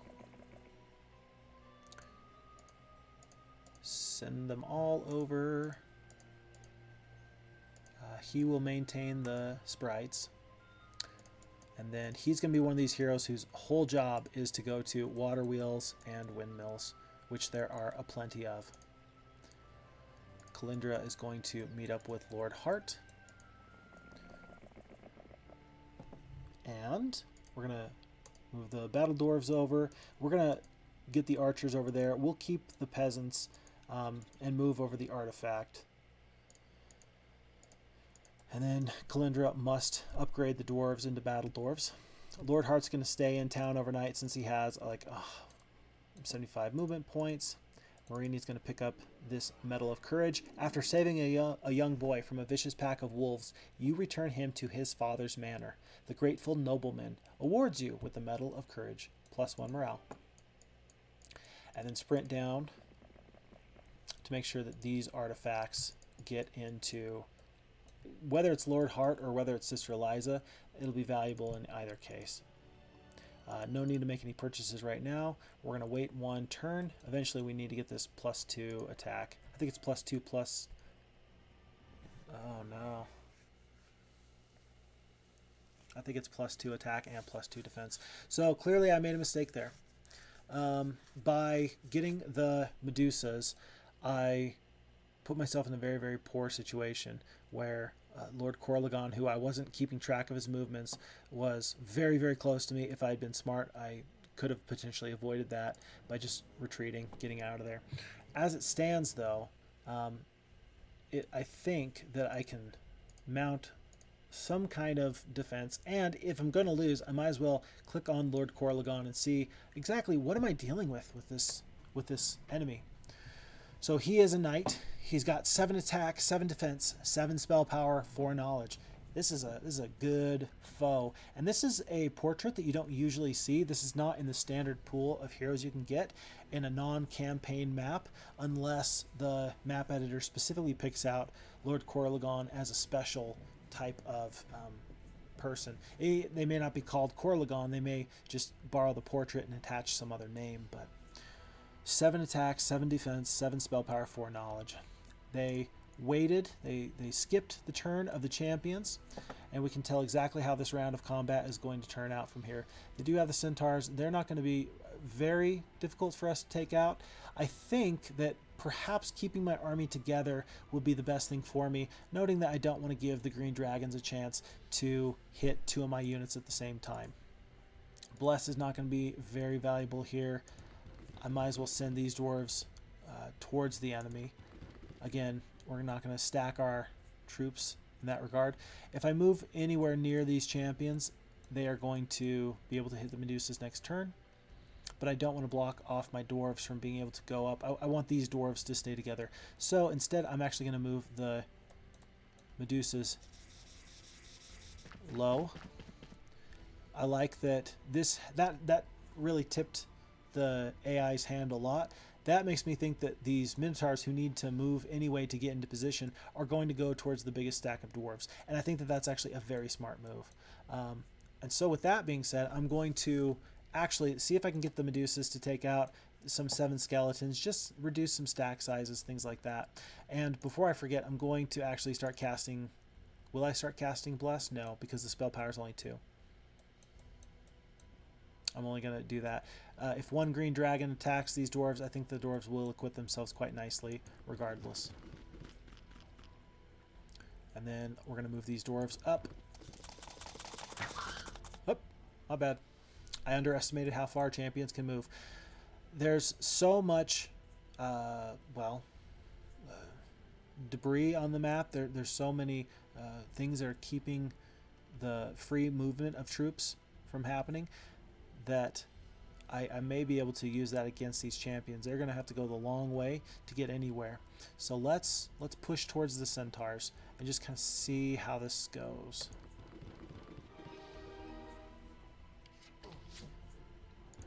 I'm not anticipating a win here, just so we're clear. I'm not anticipating a win, but I'm a big fan of going out in a blaze of glory. If that makes sense. All right. So the champions skipped their turn because they didn't want to go that way, and there's no sense in them going this way. That is actually going to be pretty big for me. If I can separate the troops, I might be able to do better than I otherwise like to. I think I'm going to do 9 to 19 damage and kill 1 to 2 of these, or 1 to 3 of these centaurs. Or perhaps should I keep my troops together? Knowing that I've got plenty of spell power now to last me to the end of this fight, because this fight is going to develop very rapidly, I'm going to start casting Bless on these dwarves, and maybe it will keep some negative spells from coming out against me, because the computer, I guess, does not have a dispel, and so they're not going to actually do much there. I do want to see how much damage those green dragons did. One green dragon did 132 damage. It's a lot of damage. It's a lot of damage. I can move the dwarves together because there's no breath attack that can hit both of them in that regard. I might as well just get damage off before the green dragon just keeps cleaning up. The main power stack is going to be these dwarves, but if I attack and they kill these 9, which they did not, it looks like this turn I can take out this green dragon with my blessed dwarves. Maybe that was a little over-enthusiastic of me to say that they would just take them out. Let's take out the minotaurs, though. Not a bad choice. Here's my thing. The champions cannot get through this way unless I attack these centaurs. I'll have to kill the centaurs eventually, but if I can move a little bit closer, perhaps. I don't know. Well, they both skipped. The champions skipped. The centaurs skipped. They both skipped their turn. So the champions, no matter what, because they're so fast, they are going to get the first hit. There's nothing I can do about it. It's going to be 76 dwarves against 20 champions. That's just the way this is going to turn out. There's no other way that I can finagle this. And I anticipate at least one more dispel coming out, and so I'm going to be doing not reduced damage, but less. Oh dear. That was the last thing that I needed. Was good luck for the enemy there. We did fight this battle much better, though. We did. Hold on. Yeah, great luck. So that they got a +2 on luck. Good for them. Good for them. Very, very happy with them. Here's the thing. They have, and I did do better. Before I only killed 2 of their champions. Now I killed an additional 5. But here's the thing, though. I think that I can potentially take out Lord Corlegon while he is so weak. I think that we don't worry about Kalindra getting me upgraded battle dwarves. 66 is a lot. I'll catch you when I can catch you. Don't worry about that. But I think that my primary goal should be to get out onto the battlefield and get Corlegon as soon as possible. Interesting that Corlegon has necromancy. He starts with necromancy. Look at all those skeletons. He cannot go into the stone liths and beat Roland. This is a good army. This is a good. I don't know what defenses he has in there, but I truly believe that Roland will not fall to Corlagon if he is attacked in that way. So let's get Lord Hart out and about. I know I had mentioned that I was gonna use Lord Hart as a defender mostly, but I'm gonna send him out there. I did forget to actually buy troops for Lord Hart, and my brain hurts now. My brain really hurts right now. Hurts a lot. I'm gonna buy another hero. We're gonna buy Castor. He's gonna pick up the units I'm really gonna want to make sure is in that army.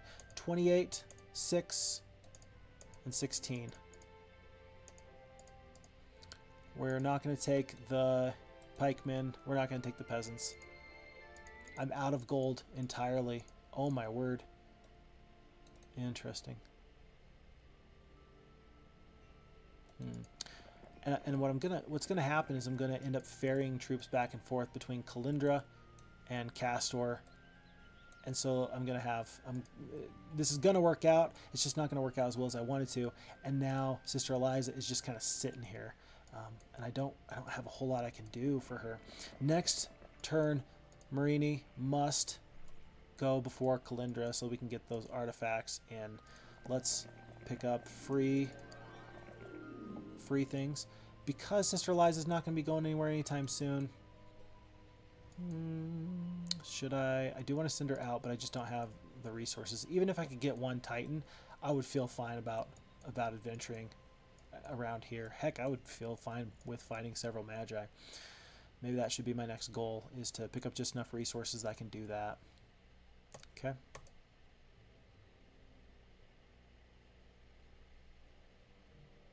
Yeah, you better run. I liked that. Ranlu's like, da! It just goes back the other way. That was a wise move. Okay, before we forget, Marini must go first. Her job is to intercept and hand off. She will then work on picking up additional resources, as will Lord Kilburn. Even if it puts him in a little bit of danger, I'm not going to be too upset. A little danger is fine. Castor will trade, and he will take the peasants. He will take the unupgraded archers, and then he will see if he can get back and forth on the road, picking up all the battle dwarves, picking up the artifacts, and even if he cannot get back, we're going to find a way to make sure all this works out. This was a huge trade. This was a huge transfer, and it highlights one of the best things you can do with Heroes of Might and Magic 2 in setting up ways of getting all your troops consolidated by abusing the mechanic of the heroes are the ones with the movement points, not the individual units. Let's see. I mean, those battle dwarves, they are going to be moving very far by the end of this turn, which is actually the exact mechanic that Heroes of Might and Magic 4 found a way to stop. So in Heroes of Might and Magic 4, each troop has, it keeps track. The game will keep track of each individual troop and how they move and how much movement they have used that turn. We're going to pick up one Titan. And so by keeping track, then you don't have the abuse that we just saw there. And I think it's a good change, but not a necessary one. And it doesn't make me sad to see it be there or not. I'm a little indifferent about it either way. Truly, it's more a matter of, well, what do you prefer? And you work around the game to the best of your ability within the confines of the game, regardless of what the rules are. I really thought that Corlagon would turn tail and resupply. He is not. He can even take this town. I'll try and prevent that, but he's blitzing through my territory. One less sawmill, one less gold mine, and getting a lot of information by way of sight. We're going to take out this town. They did upgrade it. I'm not worried at all. This is a terrific army. Glorious combat. We didn't lose anything. Elemental Ring halves the cost of all summoning spells. Very nice, very nice. I'm going to step in here just to see what's going on. Yeah, there's nothing fantastic here, and that's fine. I'm not even going to pick up Statue because I don't care if I keep this town or not. But then we're going to go north, and whether that will be to go to the northwest and stop Corlegon, or whether it'll be to go to the northeast to get our second wizard town, I don't really know, and I don't really care just yet. For now, we got to see what the enemy will do next turn. Kalindra is going to wait for Castor to fight this fight. The peasants don't want to fight me. I will let them run.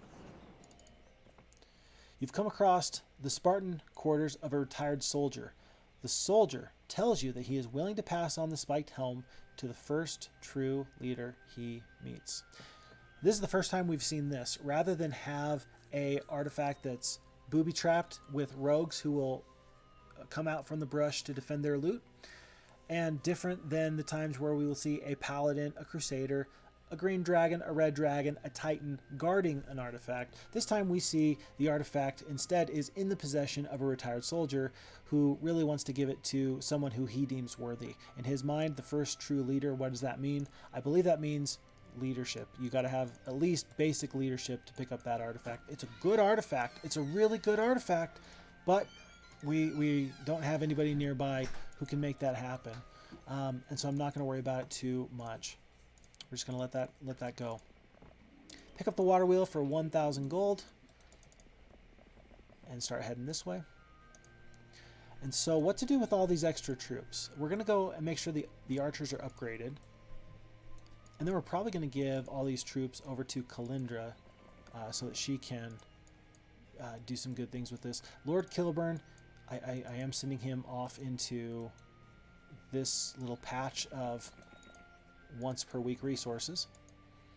I think I'm going to have her, Kalindra, just take the units, go back, and now Castor is going to dismiss these centaurs so that he has the very fast gargoyles and he can be fast. I prefer speed over anything right now. Kalindra, it doesn't really matter.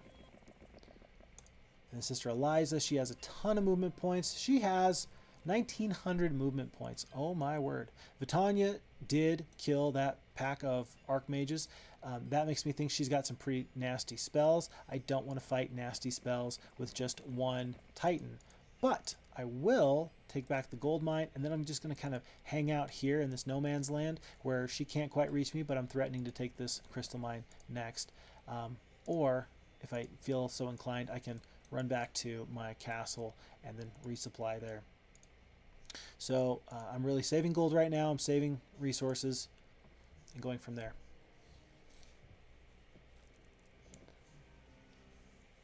All right, I need to pause. There's now 2 heroes here. Ranlu, it does not look like he's particularly tough. Vitania still does look like she is a little bit of a load to bear. I need to use Marini to cast my View Heroes. That's like her job now. Her job is to cast View Heroes. So note we have near King Roland. He's not king yet, but he's number 1 in my heart. Oh, that sounded bad, but we'll go with it. Number 1 in my heart. Yeah, fine. I don't care. I don't care. He's number 1 in my heart. I don't care. We have 1 hero on that tiny island. We have Lord Corlegon here. We have 1 red hero here who doesn't look like he's particularly tough. And then the green champions, the green heroes, are off in the fog of war, perhaps preparing to move forward. And then 2 orange heroes that are closest to Sister Eliza. Based off of that, I feel fairly comfortable sending Lord Hart north to engage with Red's forces, particularly to take out their toughest hero, Lord Corlegon, before he can go back to their castle and get dragons. We know that he has green dragons already. He may have red dragons. He may have black dragons. But if we can take him out now, we'll have a distinct advantage in the fights to come. So, again, because Sister Eliza is here, she'll be picking up troops at a fairly consistent rate. I'm going to have her go back instead of threaten or take that crystal mine. And so then she can shore up the southern area, the southern front, I suppose. I don't believe that Vitania will be able to reach Lord Kilburn there. She is looking, I'm sure, to take this town. I don't care if she does get it. Eventually I will get it back. What I do want to do, though, and this is just based off the knowledge I have already, I'm going to pick up... I'll pick up Luna. I will pick up Luna. The reason I'm hesitant is because of the cost. The 2,500 gold, that's half of a Titan. That's not wonderful. I'm not going to pick up sawmills or mines or anything like that. Her job is just to get some advanced knowledge when the enemy starts to come my way. I think that's useful. Or I'll just pick up an observation tower. Nice, nice. Alrighty. I am glad that I picked up basic pathfinding. We had no idea if there was desert or not. That is going to be very worth my time. I think it's more worth my time to focus on Corlagon than it is to get this second town. I don't even have enough resources to really do what I want with the towns I have. What good would it be to get one additional town? We're going to... There's no troops that we're going to pick up here at this time.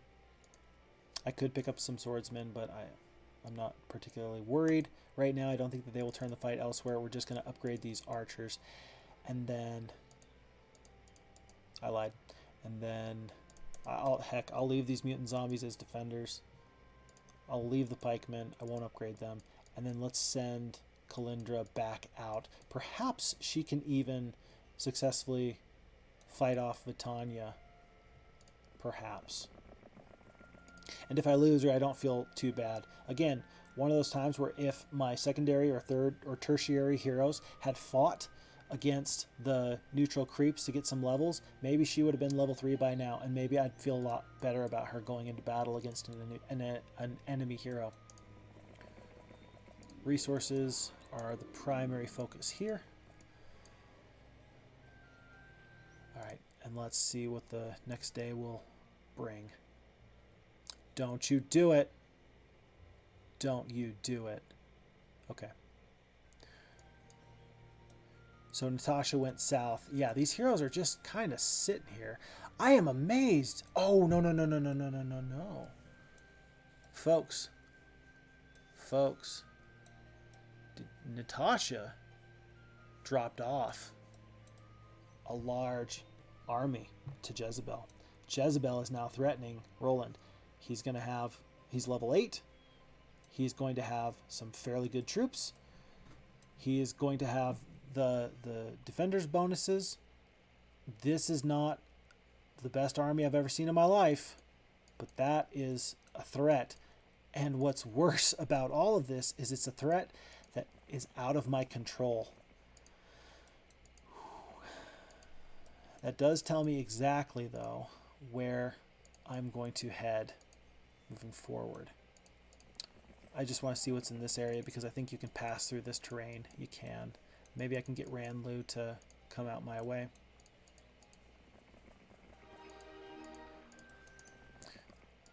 Might as well pick up what I can.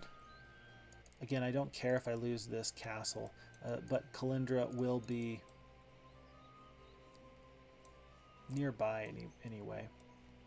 I don't think she can beat that army with what she has. Sister Eliza really has to be the one to do the damage, to take care of business there. One Titan I felt comfortable going out. With 3 Titans, I feel comfortable defeating this army. I'm not going to wait one more turn. I'm going to rely on other troops like Lord Kilburn to ferry troops to the front lines.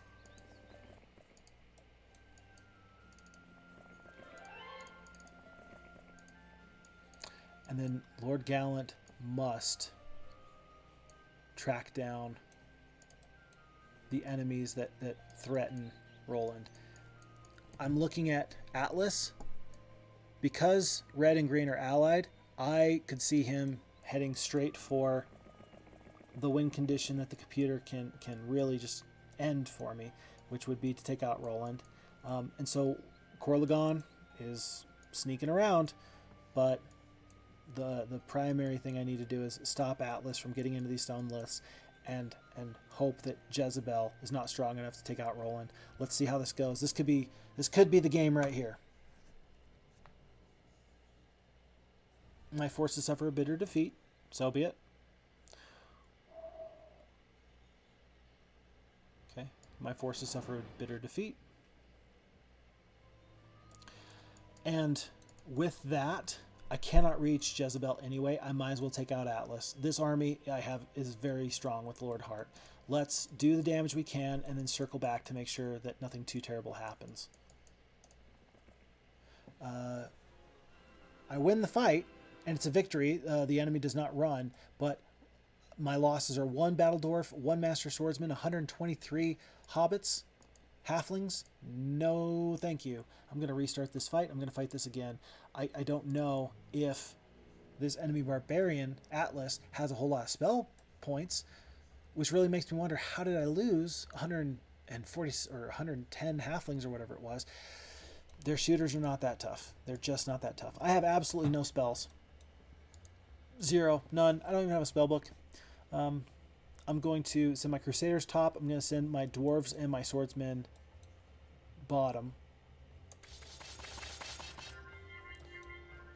I would rather lose some Crusaders to Cyclopses and to the Cyclopses, and make sure that the War Trolls aren't attacking my very weak and vulnerable unit there. I'm going to attack the Goblins instead of the War Trolls. War Trolls are tough even when they're doing melee, but I'll take out the entire stack of Goblins rather than 2 to 5 of these War Trolls.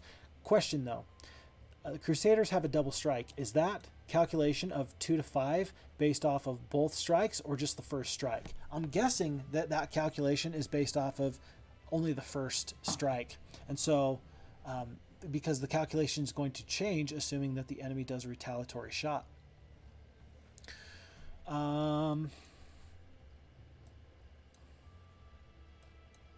42 goblins are for sure going to do more damage anyway later.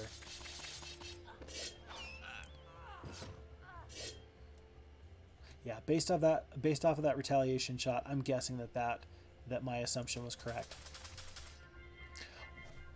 Good morale. Good morale. Look at that. Look at that. We're going to save so many halflings just because of that good morale. That begs a question in and of itself, though. And I'd love to get some insight from anyone who can help me with this. So, in these battles, when the computer fights them versus when I fight them, how much is set from fight to fight? For example, are you going to get good luck and good morale at the exact same points in combat, whether you fight the fight or whether the computer fights it?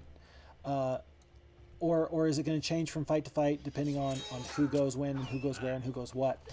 I remember from my experiences in the past where I could save the game, or I could have an auto save, and then my fights I would save right before a big fight that I wasn't sure if I was going to win or not, and then when I fought the fight, many of the turns would turn out the exact same. If I didn't fight the fight any differently, the game that was saved, the morale would come at the same spot, on the same troops, etc., etc. The same luck would happen. I'd never really paid attention to see if the same damage on a scale from the max range to the low range, if that stayed the same. But I noticed that it would stay consistent there. But somehow I just saved over 100 halflings based off of good morale here. Is morale no longer set? I don't know. That's a question I have, and I don't know the answer. Instead, I lost 1 Crusader, I lost a couple of halflings, and I lost 1 or 2 swordsmen. And now I've picked up the Golden Horseshoe, which is a +1 to my luck. Awesome, fantastic. Archery is good, especially with the archery units I have right now. But I feel like I might be threatening some castles soon. I'm going to take the ballistics because that will make sure that my ground units can really get in the fight. I think that Lord Hart is eventually going to track Jezebel down because of my expert logistics, and they do have the hydras, which are incredibly slow. So I think I will track them down eventually. Unfortunately, I can't get into that town, that castle. Otherwise, I think I would with Kalindra. And I just don't feel comfortable fighting this fight with her. Again, I may be very overcautious.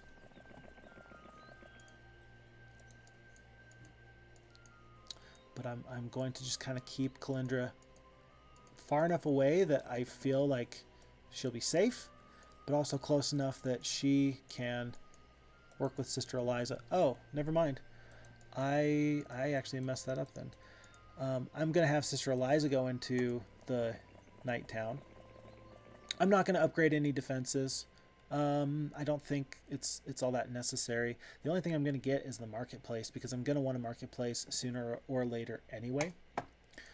And then I might as well get it now because it will add a +1 to my ballista shots. We're just going to do a little bit of a split there. And these are the toughest sons of guns that anyone's ever seen. I anticipate that these heroes are going to absolutely run.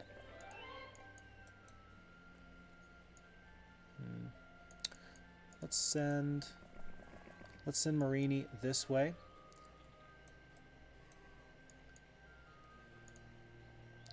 And Luna has got Wraithmont breathing down her neck. Oh, I wish I could have gotten that observation tower. That would have been stupendous. I think he is going to catch her, but all the same, that is good knowledge for the future, and I'm fine with it. Now, here's the question for you. I've got Lord Kilburn one stack away. After week 1, am I going to buy another hero just so I can use my relay system and go from here to here, here to here, and then there to there? It sounds really good. Let's see if it'll be the best strategy. Oh! Do you see that? I can't believe you can get through that. That is funky. Luna lived. And because of that, because this enemy was 1 movement point short, I now see exactly what the Necromancer Castle is. I'm going to see I'm going to see everything. Luna, that 2,500 gold was well spent. Abandoned Mine, I don't want to even know what kind of mine it is. I have no intention of fighting anything like that anytime soon. Corlegon does not have a lot of troops that he can recruit in that castle, the Sorcerer's Castle. He's got pixies there, unless he's built something else. I don't think I need to worry about that army. I'm really going to work on Jezebel first, and then I will run over there and make sure that I ruin his day. I am catching up to Jezebel, though. I should be able to catch her next turn. I'm not going to send Lord Kilburn that way. I'm going to purchase... Yeah, I'll purchase 2 Titans. I will make sure I get 2,500 gold, and then I'm going to get a new hero. I'll get Crag Hack simply because I don't have much Mage Guild type stuff going on here anyway, and the pathfinding might be useful later. He's very slow. That's okay. And then we're going to bring 2 Titans up to the front.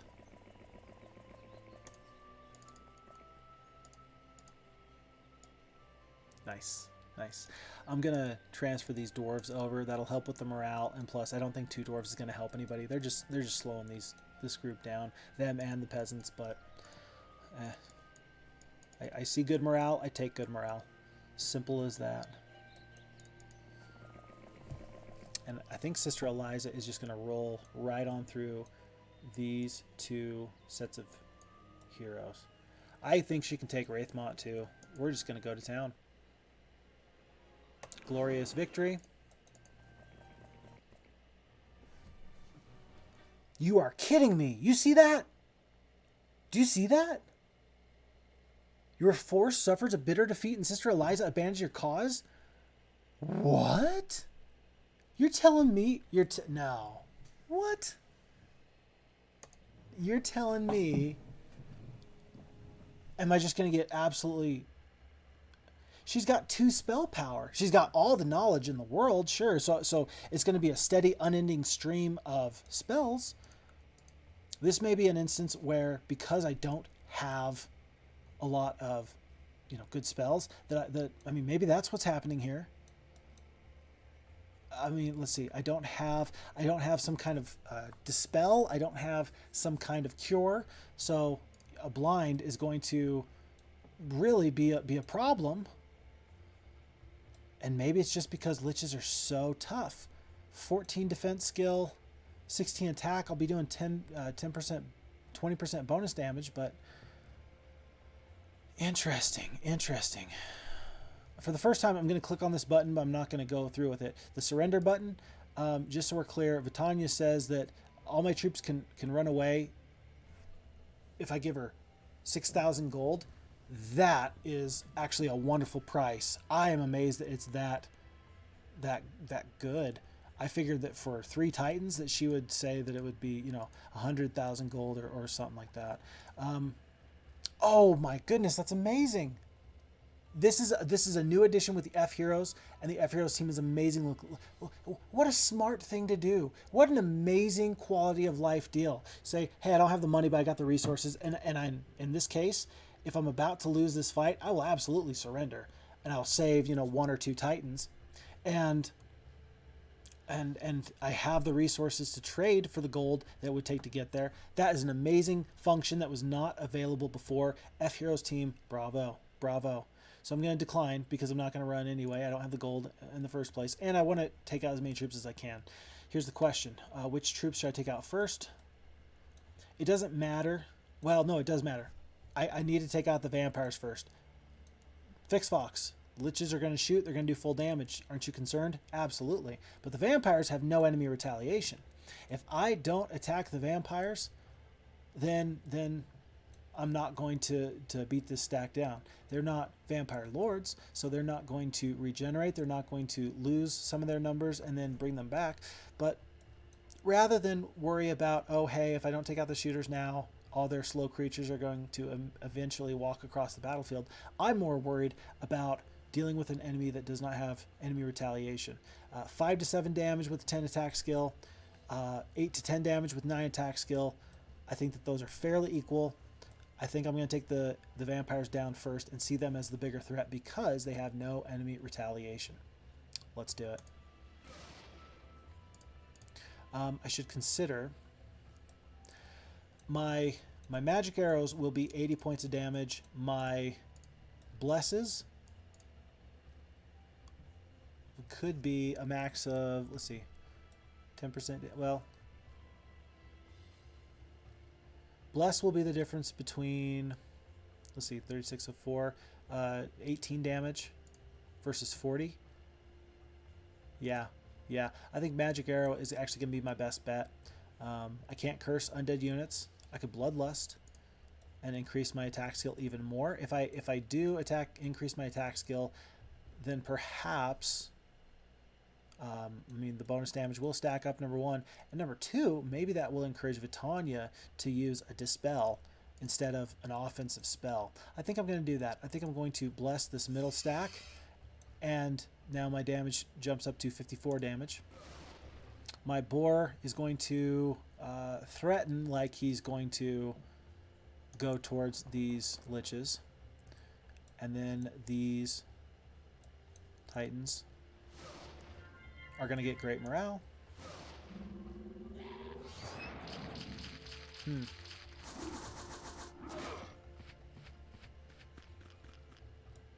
Two attack, 2 defense, 1 attack, no defense.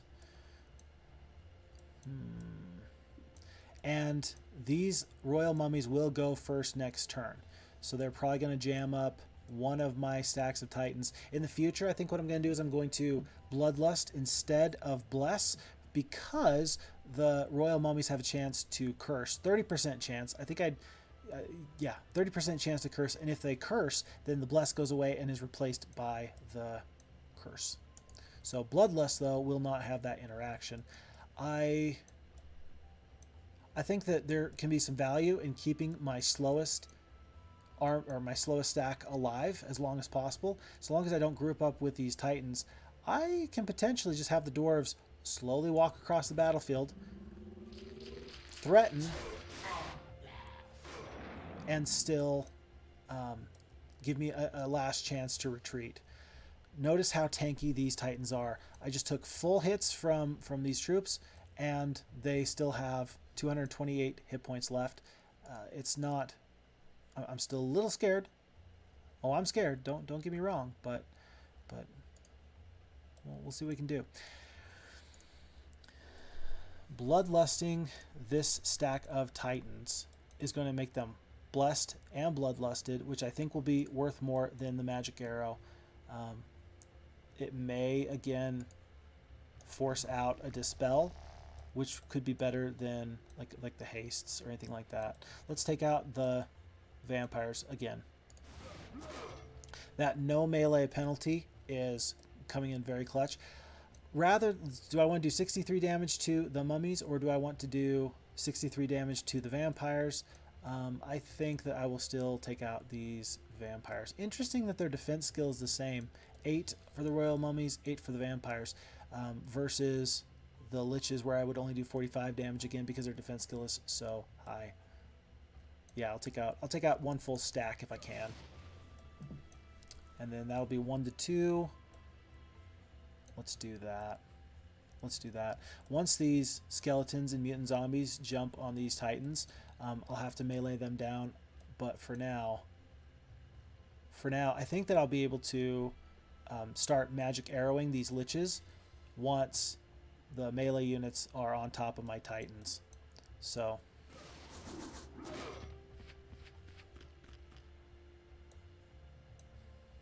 let's again keep these dwarves alive. Just have them walk over here. Okay, all right. One great thing about liches is that they have a cloud attack. That was not the optimal usage of that ability for that unit, though, which I find very, very funny. Let's take out. Let's start magic arrowing these liches, because that just took out at 25 hit points apiece. That took out 3 liches. Based off of just that one magic arrow, I'm a lot less concerned about this fight moving forward. Remember that when the auto combat fights, that I currently have no spells to be used for the auto combat. So with no spells versus having spells, it is really a massive difference. There's that dispel coming out. I'm going to see if I can save all my stacks of titans. This is the most hurt stack with only 100 hit points left. We're still going to magic arrow.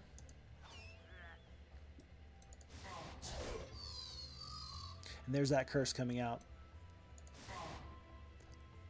Unfortunately, I have to take out this stack of skeletons. Now I'm starting to think in terms of, hey, what do I got to do to make sure that the enemy does not run from me?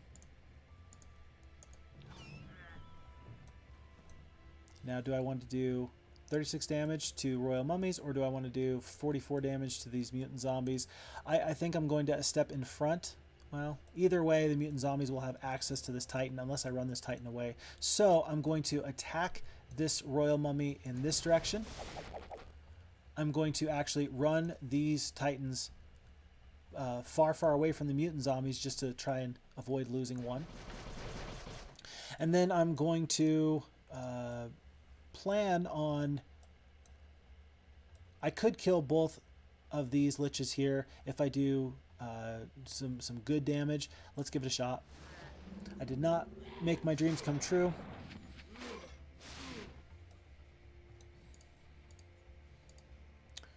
But now I'm going to start focusing these mutant zombies. One of these titans will clean up those liches. Don't do that. Don't do that.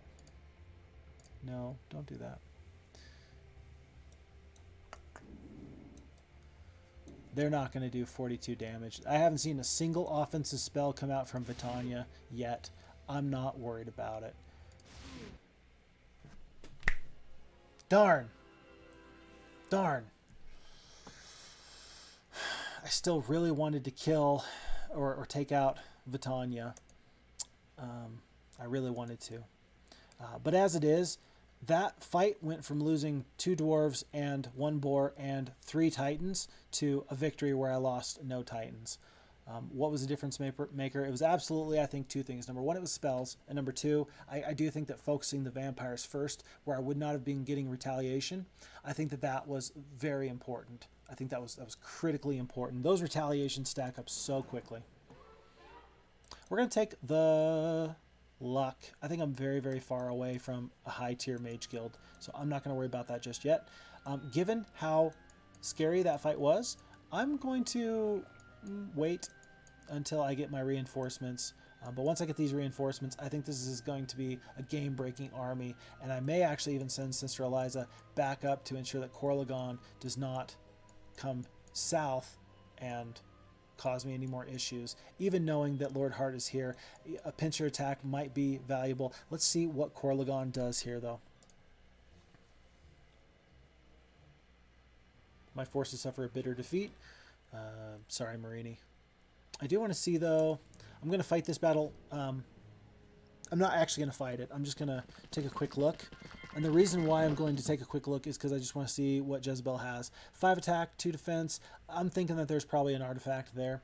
I don't know what level she is, but I'm guessing that there's at least 1 artifact there. Oh, I'm just going to cast Dragon Slayer because I might not have another opportunity soon. It looks really cool. Watch. I just like that sound. The sound and the spell. I just like it. Now they're gone. And you know what? I'm just going to run. Marini has been a fantastic hero. I would hate to see her just run without, as if I didn't care about her. I do care. I do care. She's been the reason why I've been able to do so much in keeping track of the enemy's movements, because she's been using that view hero spell to great success.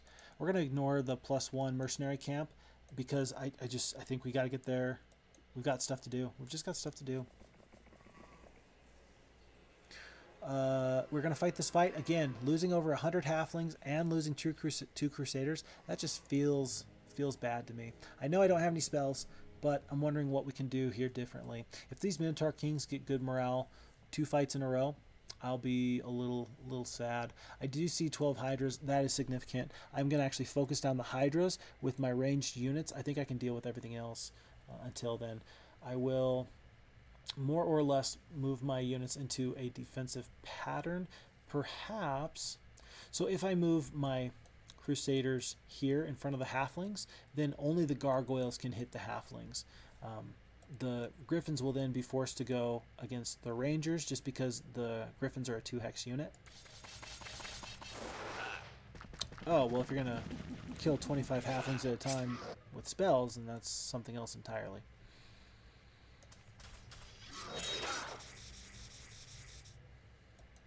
Thankfully, the rangers do get to go. Now, which is going to be more important? Taking out a good stack of Minotaur Kings or the Hydras? Now, let's see what the damage counter says. This is very nice. 62, 1094, 66, 299.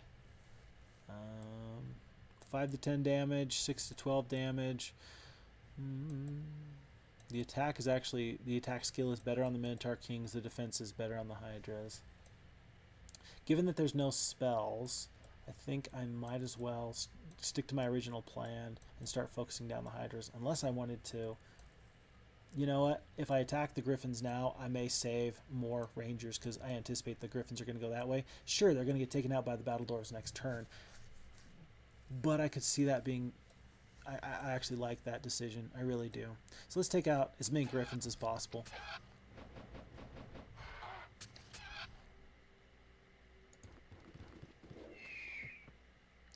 And then I will...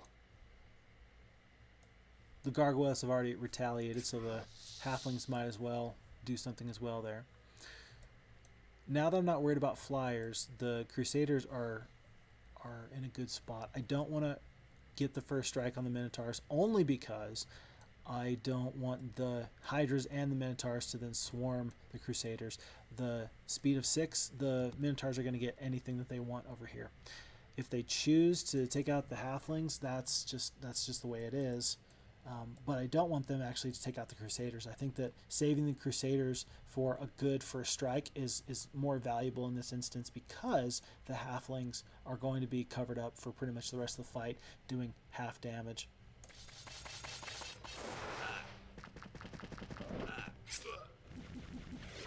Yep. And noting that we already worked on the Griffins to protect this stack of Rangers, knowing that I can make them shoot for the rest of the fight, potentially. I'm going to make sure that the Rangers are fine, and then have them pepper down these Minotaurs. Dwarves are hardy. They've got a great defense skill. I'm going to send them down and let them try and take some hits as much as possible. I'm not going to attack with the Halflings. I will avoid the retaliation. I will now attack, since these Minotaur Kings have been softened up a little bit. I will attack these Minotaur Kings. Good luck. I will take it. Double damage. Wonderful. What a great round of combat. And then let's just whittle these Hydras down. My word. Great morale, great luck. This fight is going much better. And so much better so that I'm still going to let my shooters soften up the enemy. I know that Jezebel is now out of spell points. She can't do any more ranged damage. If she's going to hurt me, she's going to hurt me with these Hydras here. We're going to wait one more turn, and then we're going to spring our trap. The only thing that could hurt me at this point is if the Hydras get good morale. I'm not even gonna use the Halflings, just in case it drops the amount of hit points left too low and Jezebel wants to run. Don't tempt me. Okay. So we still lost a lot of Halflings. In fact, I think I lost 10 more Halflings this time than before, but I think I kept more archers.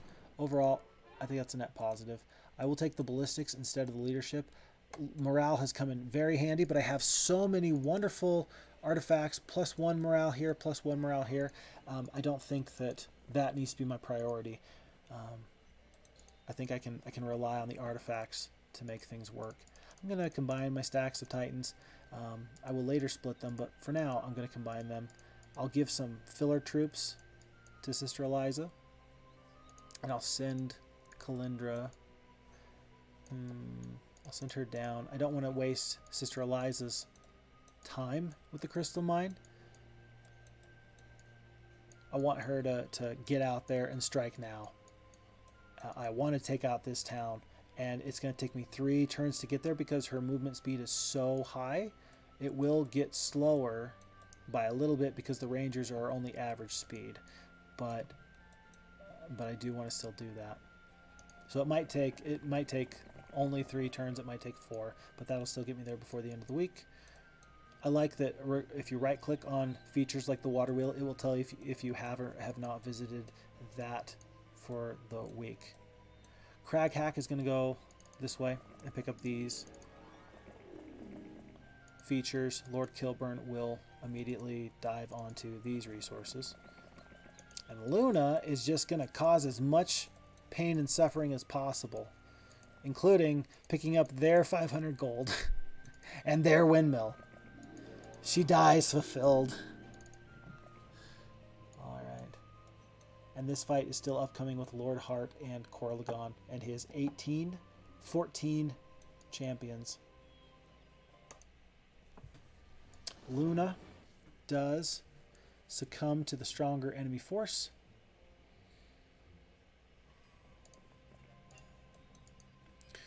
Let's see. Perhaps there's some sprites to purchase. It won't tell me, and I'm not going to find out. Actually, I will find out. So 14 halflings. I'm going to dismiss 14 halflings and see how many sprites I can get. 82 sprites instead of the 14 halflings is the absolute right decision. Notice that he has bought the sprites, but I don't think that they have bought any other dwellings. I don't think there's anything in the castle, any other defenders. So let's fight this fight now. glorious combat, and it looks like it's going to be very costly. It's an excellent thing that I did pick up the sprites because they're defending. This is going to be a tough one.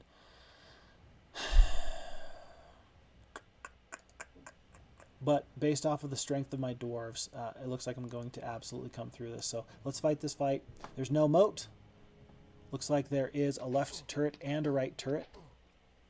So there's going to be a lot of damage there. And Corlagon is, again, dangerous with 9 spell power and 4 knowledge. So I think I'm actually just fine with him taking out those sprites. Because if he leaves my rangers alone, then I'll be just fine with that.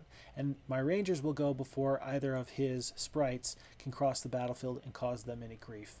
So let's move the Crusaders into... into the middle-ish of the field. It won't matter where I move them to in sense of the champions getting first strike against them. I know that eventually these sprites are going to come across the battlefield. For now, I'm not going to worry about too much. Okay, because I'm going to do half damage because of the wall, 21 to 31 damage or 72 to 108.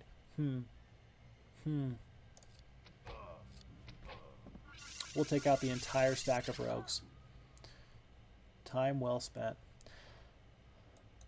I don't love putting the battle dwarves so far back in this fight because the champions are going to make their way over here. But somebody's got to deal with the sprites. And it might as well be the dwarves. That was not fun or nice of you. Because I have just the one Crusader left, this one Crusader is going to take out this entire stack of sprites. Again, because somebody has to. I do believe that the Battle Dwarves and the Swordsmen together will be able to take out most of these champions. Wow. Ideally, what I would have happen is I can make sure that the champions don't attack my rangers, and I can do that. If I have, because these champions are 2 hexes, the battle doors will advance and they'll attack straight from the front, we'll attack straight from there, and then the champions are not going to be able to go all the way around and hit the rangers, I think. We'll take our retaliation shot and we'll be grateful for it.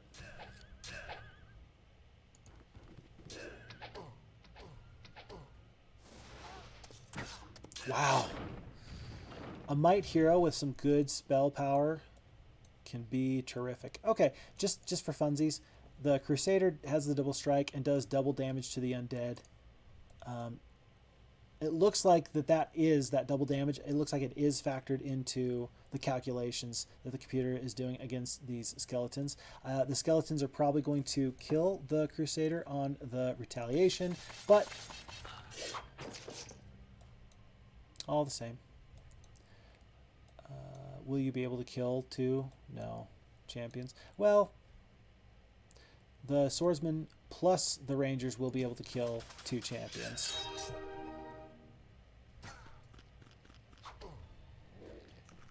And because the skeletons just walked right into my dwarves, then I don't have any worries there.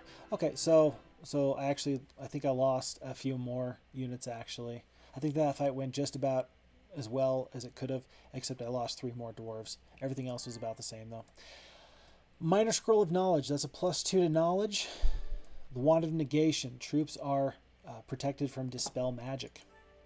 Plus on luck. Hypnotize spells are double effectiveness, +4 spell power. That's a fantastic artifact. Lightning Helm, we remember that. That was taken from one of my troops. Okay. We're going to take the estates instead of the Eagle Eye.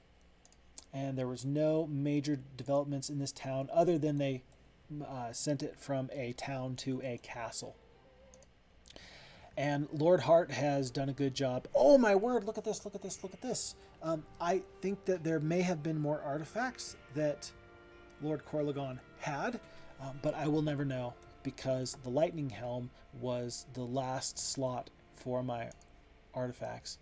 So I guess you could say that's the one good thing about not having a spell book is that you have one more spot for artifacts. We'll call that a silver lining on that cloud. Kalindra, her job right now is to reclaim that crystal. Now, I'm not worried about this army. I'm not worried about that army. And I don't think that they have much left in that town. We'll see if we can pick up a nice first level spell. But otherwise, we're coming towards them at breakneck speed. Lord Kilburn, you might as well defend. I don't need to lose units just because.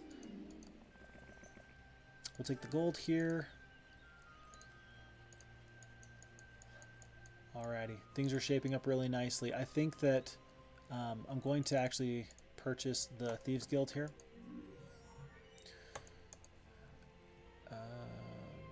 What I really want is to see who has the best total army strength, and I'm guessing that would be me. I do have the most heroes. I do have the most castles. Yeah. At this point, if you can get yourself into a position where you can't beat the enemy right now, but you have more castles, you're always going to do fine, because eventually you're going to produce more troops than they will, and you will overcome them by sheer numbers. So the longer this game goes, the better it bodes for me. We'll take mysticism here. And I'm actually going to split my Titans into 2 stacks. The reason I'm splitting them into 2 stacks is so that way, if one of them is blinded, the other one is still going to be able to do something. I'll split the archers as well. Maybe they can draw some fire. A glorious battle. It looks like it wasn't difficult. There's that +4 to knowledge. There's a spiked shield. That's +2 to attack and defense. No hypnotize spells. Lightning Rod, 50% more damage to enemy troops when you're casting a lightning bolt or a chain lightning. Ice Cloak halves the damage that troops take from cold spells. And then Orange player has been vanquished. Fantastic. Very, very low level spell guild. I'm actually going to increase the Mage Guild to level 2 and probably again to level 3 upon release. Notice that Death Ripple is one of those spells that you often don't get in any other town. In fact, that is a point of question. Can you get Death Ripple in, say, a wizarding town or, say, a knight faction town? I don't know. I don't know if Death Ripple is exclusive to the Necromancer Mage Guild or not, but for now, we'll be happy with what we got. They had some troops, but they didn't pick any of them up. They must have been low. A clumsy giant has killed himself with his own flail. Knowing your superior skill with his weapon, you confidently remove the spectacular flail from the fallen giant. A flail actually seems like a terrible idea as a weapon, just in my humble opinion. There's a lot of things you got to worry about with a flail. You know, a stick is the basic weapon design and does very good for itself. The stick is very powerful. There's a wonderful video where a gentleman points out all the pluses of having a stick.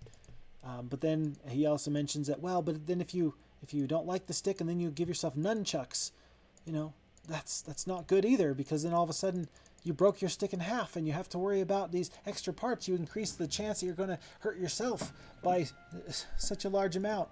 It's a very funny video, and I appreciate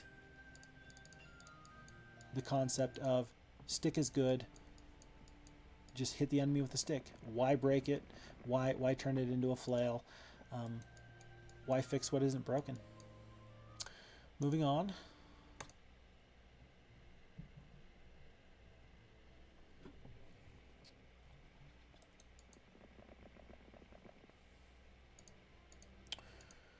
We will note that there are some enemies heading again kind of to the sorceress area.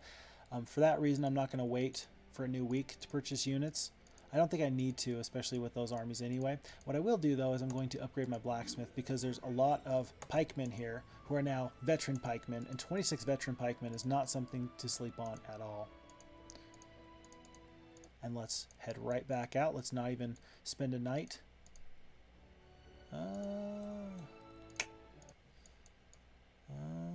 Yeah, let's not even spend the night. Is it worth having an extra 660 movement points towards the enemy to wait one day and get a mage guild? No. He's a might hero. He's always been a might hero. His dad was a might hero. His grandfather was a might hero. His mom was an Amazon warrior woman. He don't need no spells. None whatsoever. And then Crag Hack. At this point, I think I've won this fight. I just need to press my advantage. So let's see how fast I can win this game moving forward. Starting now. Go, go, go. Don't think, just make decisions. Don't think, just make decisions. Stay on the road. Take this town before the new week. Send this guy over this way. Send this guy over this way. Hit and turn as fast as you can. Lose your sorceress town for nothing because you are trying to move as fast as you can. Take the glorious battle. Don't even fight it. Pick up the Mage Guild here because you always meant to, and now you just get the opportunity. Oh, interesting. I must purchase a spell book. I can't purchase a spell book because there's he needs to trade with another hero. She can't get out. He needs to trade with another hero, which will be Marini. Hi, Marini. And she will take the most useless artifact that he has there, and that one. And so now, when she gets out of the way, if he can get back into the town this turn, we're going to buy him a spellbook. And now he has Cure. Very valuable. Very happy. Okay. Avoiding Wraithmont for just 1 second. I think that I'm actually going to keep Kalindra in this town to defend against enemies. Let's go back and take out Jezebel. There she is again. We're not going to fight that fight. We didn't lose any Titans, so we don't care. Fire Cloak and the Summoning Book. Fire Cloak takes reduced damage from fire spells. The Summoning Book increases the effectiveness of your summoning spells. That would be things like Summon Water Elemental. That would be things like Summon Earth Elemental. That would also be things like... let me think of another good one. There's some other ones. I believe it would actually affect Mirror Image as well, where you could just get the duplicate of whatever stack size of troops you have.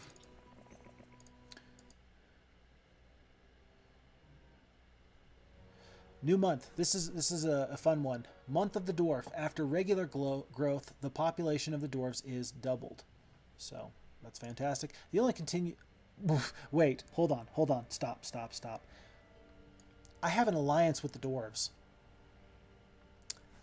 Every dwarf stack I run across on this map is going to join me. And we just, in this one little square of map, I got dwarves here, dwarves here, dwarves here, dwarves here. And it's lots of dwarves. Dwarves here, dwarves here. Oh my word. Okay. That was, a surprise to be sure, but a welcome one. If I didn't already have this scenario one, I sure do now.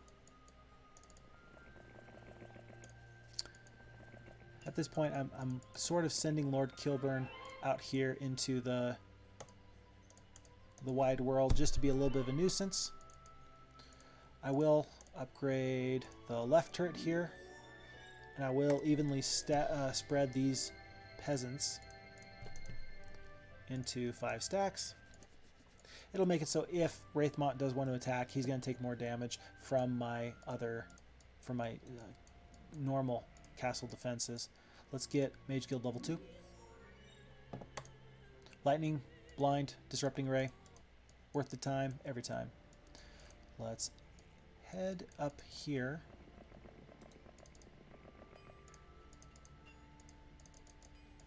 The biggest thing I feel like I need to worry about now is making sure that no one backdoors and takes out Roland themselves. That would be just devastating. Was there someone around here? No, I suppose there was not. Free dwarves, I'll take them.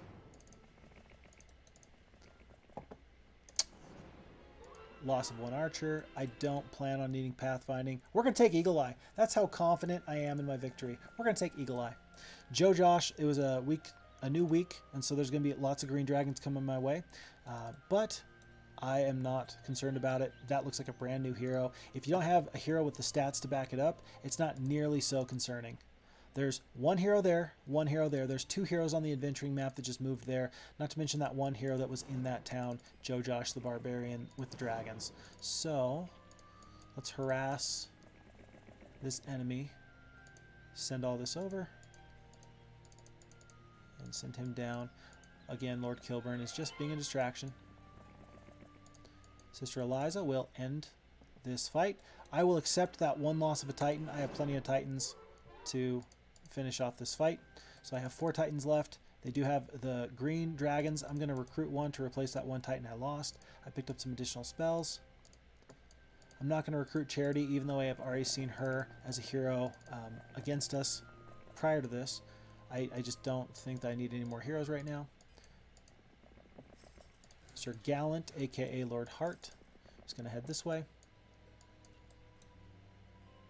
That army's not big enough to concern us with taking on Roland. And then, unfortunately for you, you just ran right into us. Red player has been vanquished, and then Wraithmont is either looking to take back Blackfang or to go south and take out the Necromancer town. Either way, we're going to not spend any time with any other heroes other than Sister Eliza. She is the end all to be all. I'm still confident, even though I don't have pathfinding. I'll let him take that town for free. He may have even purchased a lot of troops there. He didn't. Glorious combat. Green player has been vanquished. The enemy is beaten. My side has triumphed. Folks, we are now on to the last scenario in the Roland campaign. I hope you don't mind that I really did try and speed through that last 10 minutes. Once the game is won, I don't think that there's a lot of value in talking through every little detail. And this makes me sad.